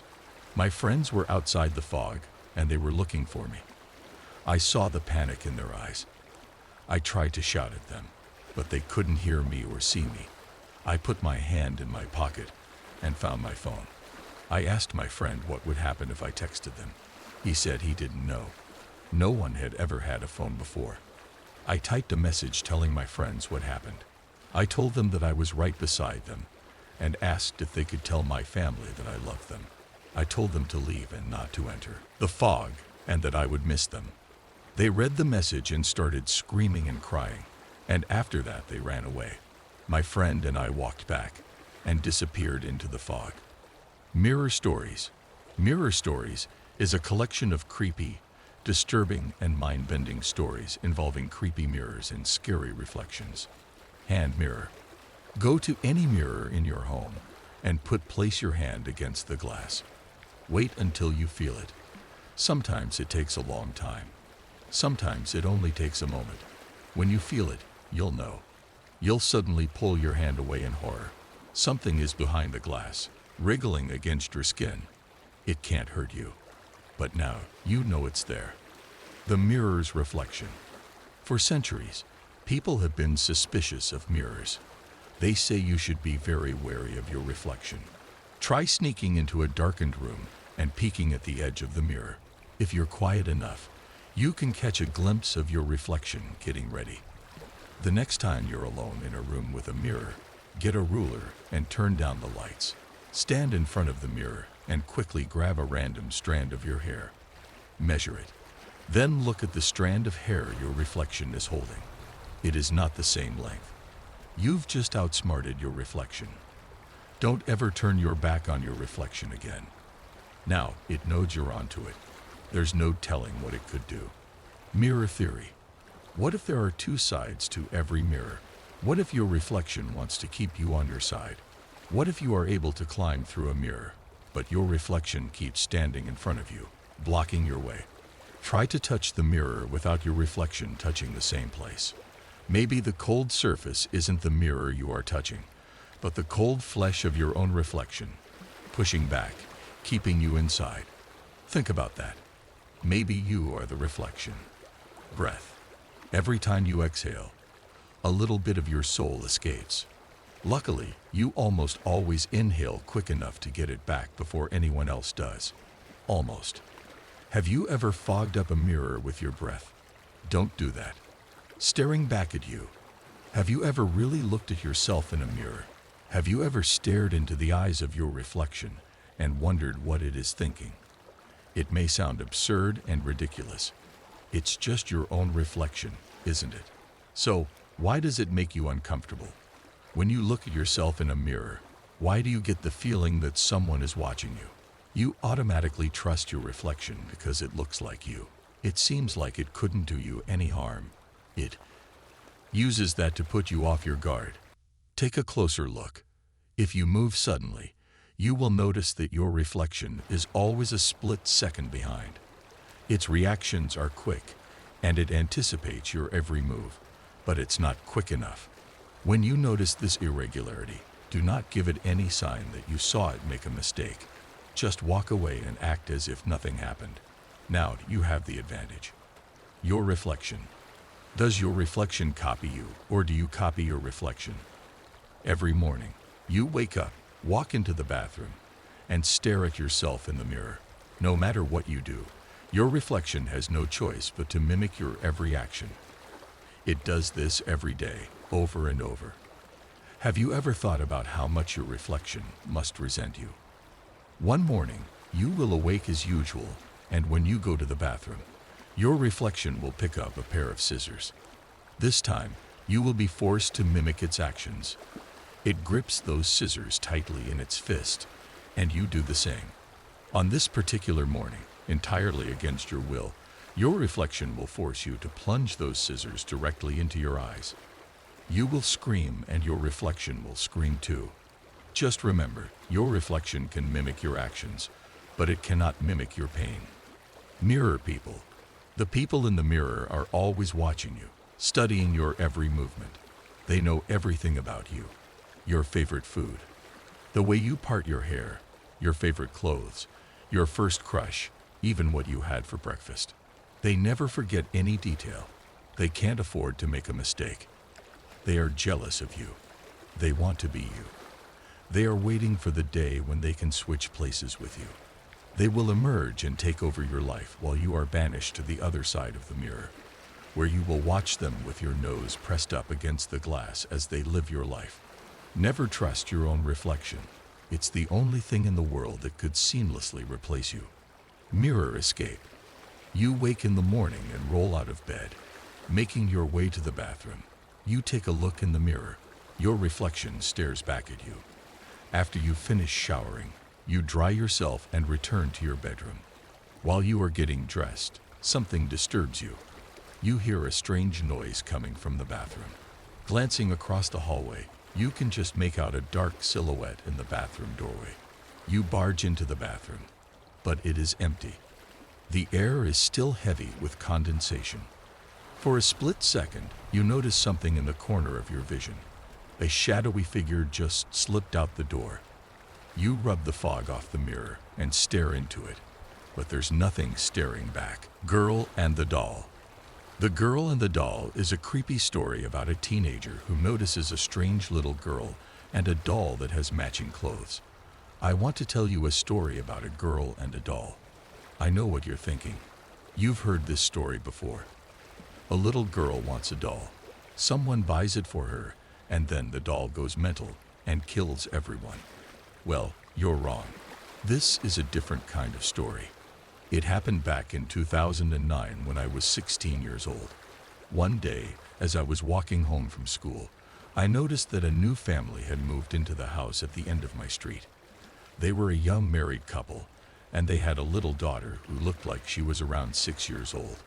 She wore a white dress, white socks, and black shoes. Her hair was long and black, and she was holding a doll in her arms. The doll had a white dress and long black hair as well. In fact, it looked almost exactly like a miniature version of the girl. Every day, on my way home from school, I saw the little girl. She was always sitting there outside her house, cradling the doll in her arms and watching me as I passed by. There was something about the way she stared at me and the cold, dark look in her eyes that really unnerved me. At night, I couldn't sleep. I was plagued by very strange dreams and woke up in a cold sweat. I could only vaguely remember the dreams, but they all involved the girl with the doll. This went on night after night, and the lack of sleep left me exhausted. There was an old lady who lived next door, and she was very inquisitive. She was one of these old women who knows everything about everyone. She was always eavesdropping and sticking her nose into other people's business. One day, as I was walking to school, she grabbed me by the arm, and in hushed tones, she said she had something to tell me. She wanted to talk about the family who moved into the house at the end of the street. "You don't want to mess with them," she told me. "They're not good people. I've heard that they're always on the move and never stay anywhere for long. And that daughter of theirs, did you know that she's adopted? She's not right in the head either. I've heard rumors that she's the offspring of the devil, and that doll she carries around is not a doll at all, but a demon made in her image." I just rolled my eyes and walked away, dismissing it as the idle gossip of a crazy old woman. But oh, how silly I was. How I wish I had listened to the warnings of that crazy old woman. A few days later, there was a knock on our front door. When I answered it, a young woman was standing there. She was the mother of the little girl with the doll. "Hello," she said. "I'm your neighbor, and I'd like to ask you for a favor." "Sure," I replied. "What is it?" "Something unexpectedly came up," she said. "I have to go on an errand, and my husband doesn't get home from work until later. I'll only be gone for a few hours, but I need someone to look after my daughter while I'm away. I know it's short notice, but would you take care of her?" "Of course," I said. "What's your daughter's name?" "Lisa," the mother replied. "We need to leave now, so if you don't mind." I followed the woman to her house, and I waited while she rushed upstairs. When she returned, she was leading the little girl by the hand. As soon as I saw her, I was taken aback. There was something wrong with her. Unconscious, and the doll was little more than a steaming pile of molten plastic, hissing and bubbling on the carpet. Just then, Lisa's mother came home. She ran up the stairs and burst into the room, demanding to know what had happened. I tried to explain, but I couldn't get the words out. I threw up all over the floor. When Lisa regained consciousness, she said that she remembered nothing, nothing at all. I looked at her eyes. The blackness was gone, and now they were a bright, vibrant shade of blue. 3 years later, when she was only 9 years old, Lisa died suddenly. She drank an entire bottle of bleach, and it corroded her insides. She died in tremendous pain, screaming and crying in agony as her organs slowly broke down and dissolved. The doctors ruled it an accident, but everybody suspected she had taken her own life. Her parents were devastated. Nobody could explain why a girl so young would do such a thing.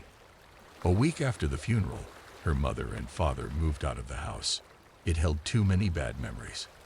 As they were going through Lisa's bedroom and packing up her belongings, they found something glued to the back of her mirror. It was a photo of Lisa and the doll. On the other side, written in a childish scrawl, was a message. She has returned to us. For those who answer our call will be damned forever. Clean Kill. Clean Kill is a scary horror story about a young woman who encounters a strange man in the woods. It was inspired by an old horror comic called Tales of Terror. It was a cold and windy night. Karen Ledger was standing on the dock, clutching her suitcase and waiting anxiously for a boat to arrive. It was dark, and she glanced around nervously. She had the strangest feeling that someone was watching her. All of a sudden, she heard a rustling noise in the bushes behind her.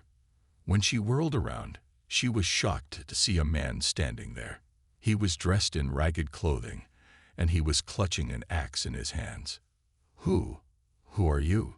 she cried. "That don't matter," the man replied with a smile. "You look good, real good. I bet you taste good too." Karen let out a horrified scream as the man raised the axe above his head. He brought it crashing down with a loud thunk.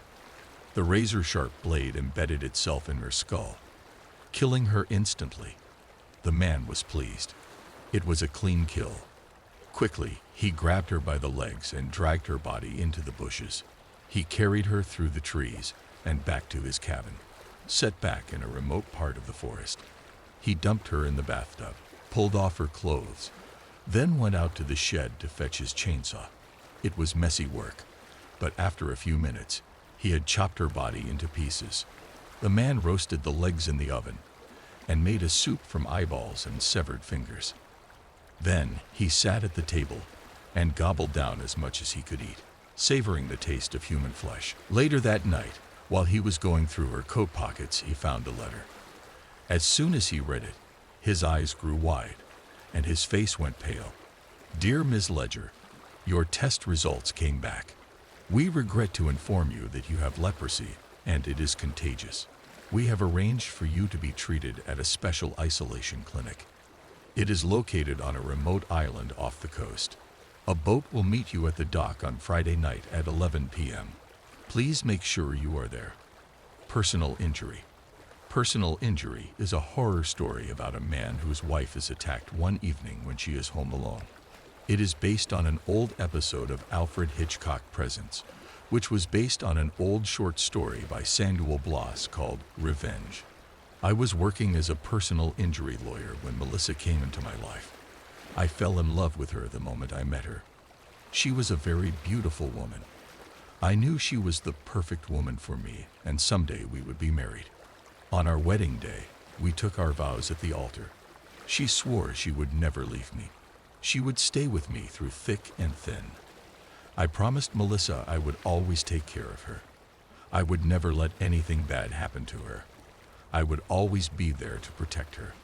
When we came back from our honeymoon, we moved into a little bungalow outside town. I set up a law office and Melissa took care of the house. Our married life was bliss, and we settled into a comfortable routine. Every day, after I finished work, I would call Melissa and tell her what time I'd be home for dinner. However, that all changed one evening when I called Melissa and she didn't answer the phone. That was the first indication I got that something was seriously wrong. When I arrived home, I was shocked to see the front door standing open. At that moment, I knew Melissa was in trouble. She needed me to protect her. I grabbed a hammer from under the car seat and rushed inside. "Melissa, I'm home. I shouted. "Where are you? Melissa." She didn't answer. There was an ominous silence. The kitchen was empty and the dinner was burning on the stove. I turned it off and looked around. Everything was in disarray. Broken plates and smashed bowls were strewn about the floor.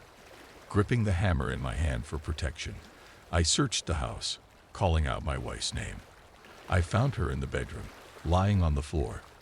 Her clothes were torn, her face was bruised and bloody, but she was still alive. "Melissa," I cried. "What happened?" "I don't know," she groaned. "A man broke in. He demanded money.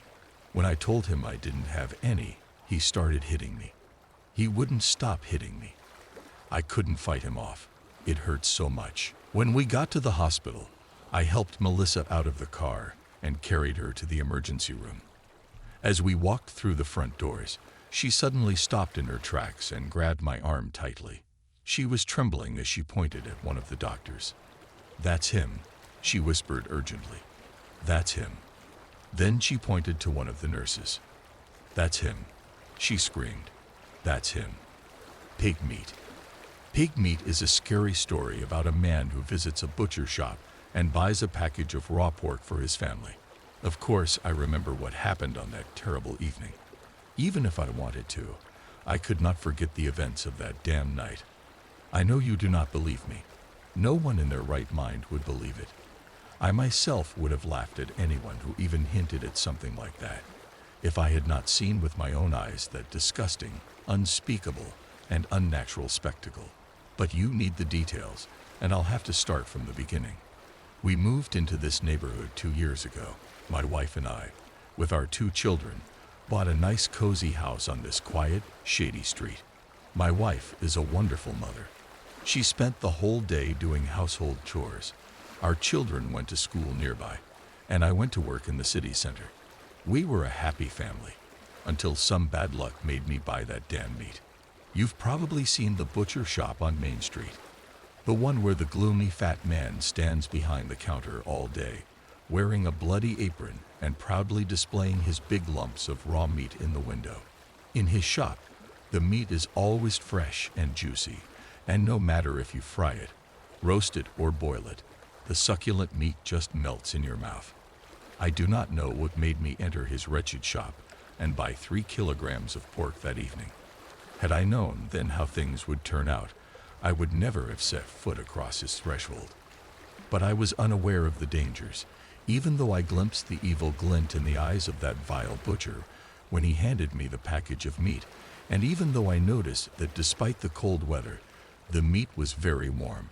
How could I have been so careless? When I got home, I threw the package of meat in the fridge and went upstairs, collapsing into bed without even undressing.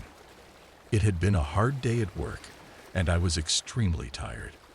My children were playing somewhere in the street, and my wife was hanging up clothes in the backyard. I didn't sleep very well. I had a very strange dream. I dreamed that I was at a pig farm, wandering around aimlessly, making my way through the mucky sties. The buildings were falling apart and looked almost as if they had been abandoned.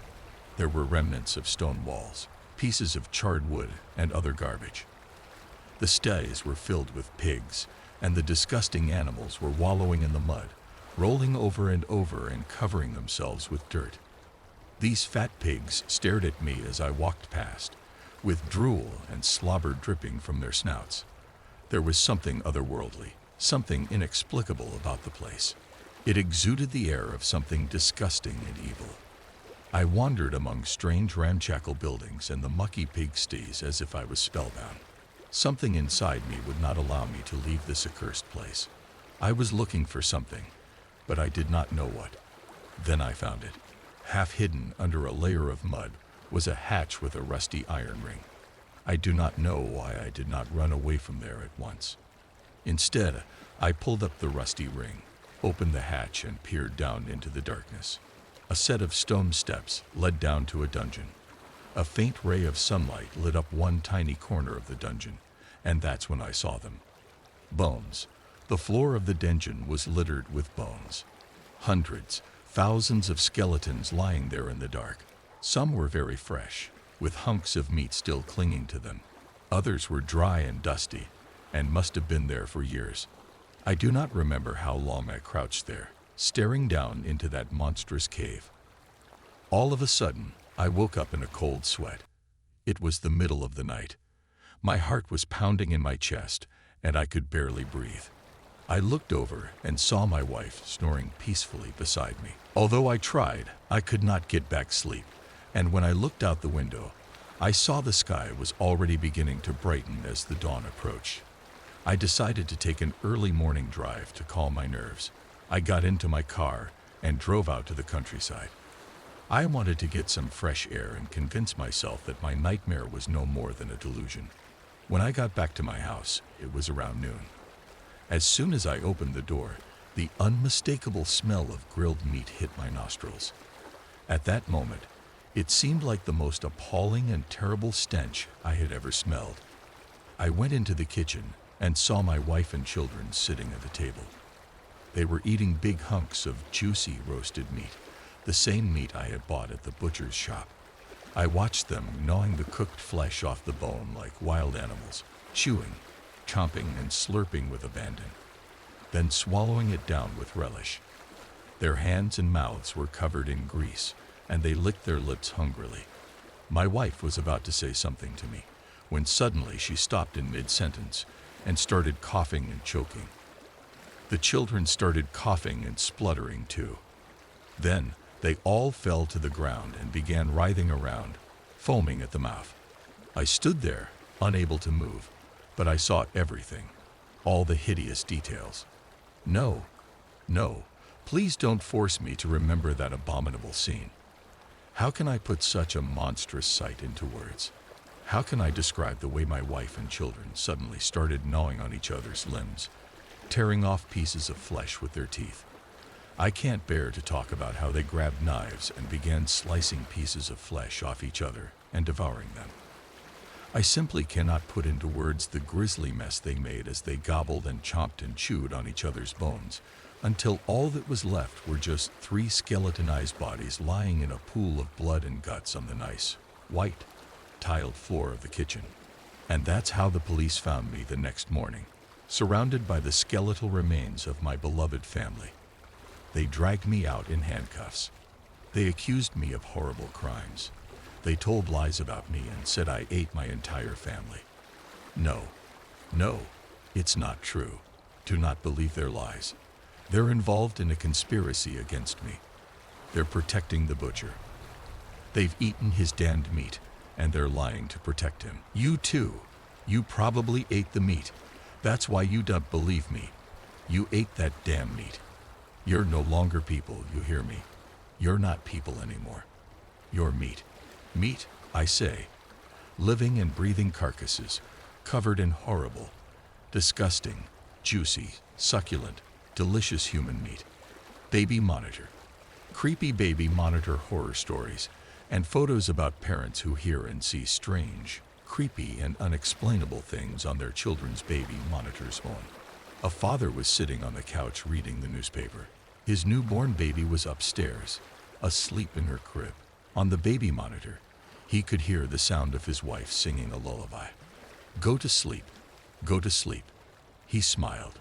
Just then, the front door opened, and his wife came carrying the groceries. 2. There's nothing in the world more soothing than the laughter of a baby. Unless it's 1 a.m. and you're home alone, and you don't have a baby. 3. My cousin woke up in the middle of the night, looked at the baby monitor and saw this. 4. I had a baby monitor with a camera installed at the foot of my son's crib.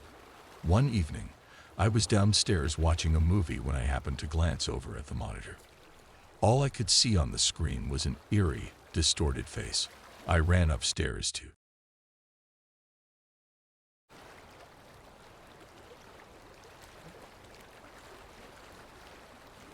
my son's room and found him sound asleep. I looked around, but I didn't see anything strange, so I waited in the hallway and peeked in through a crack in the door. About 10 minutes later, I saw my son standing up in his crib and putting his face right up against the monitor. He was giggling like crazy. Then, he quickly lay down and acted like he was asleep. I laughed it off, but a few nights later, I saw the same thing on the monitor. The only difference was my son was lying on the couch next to me at the time. 5. My wife and I woke up to this on the baby monitor.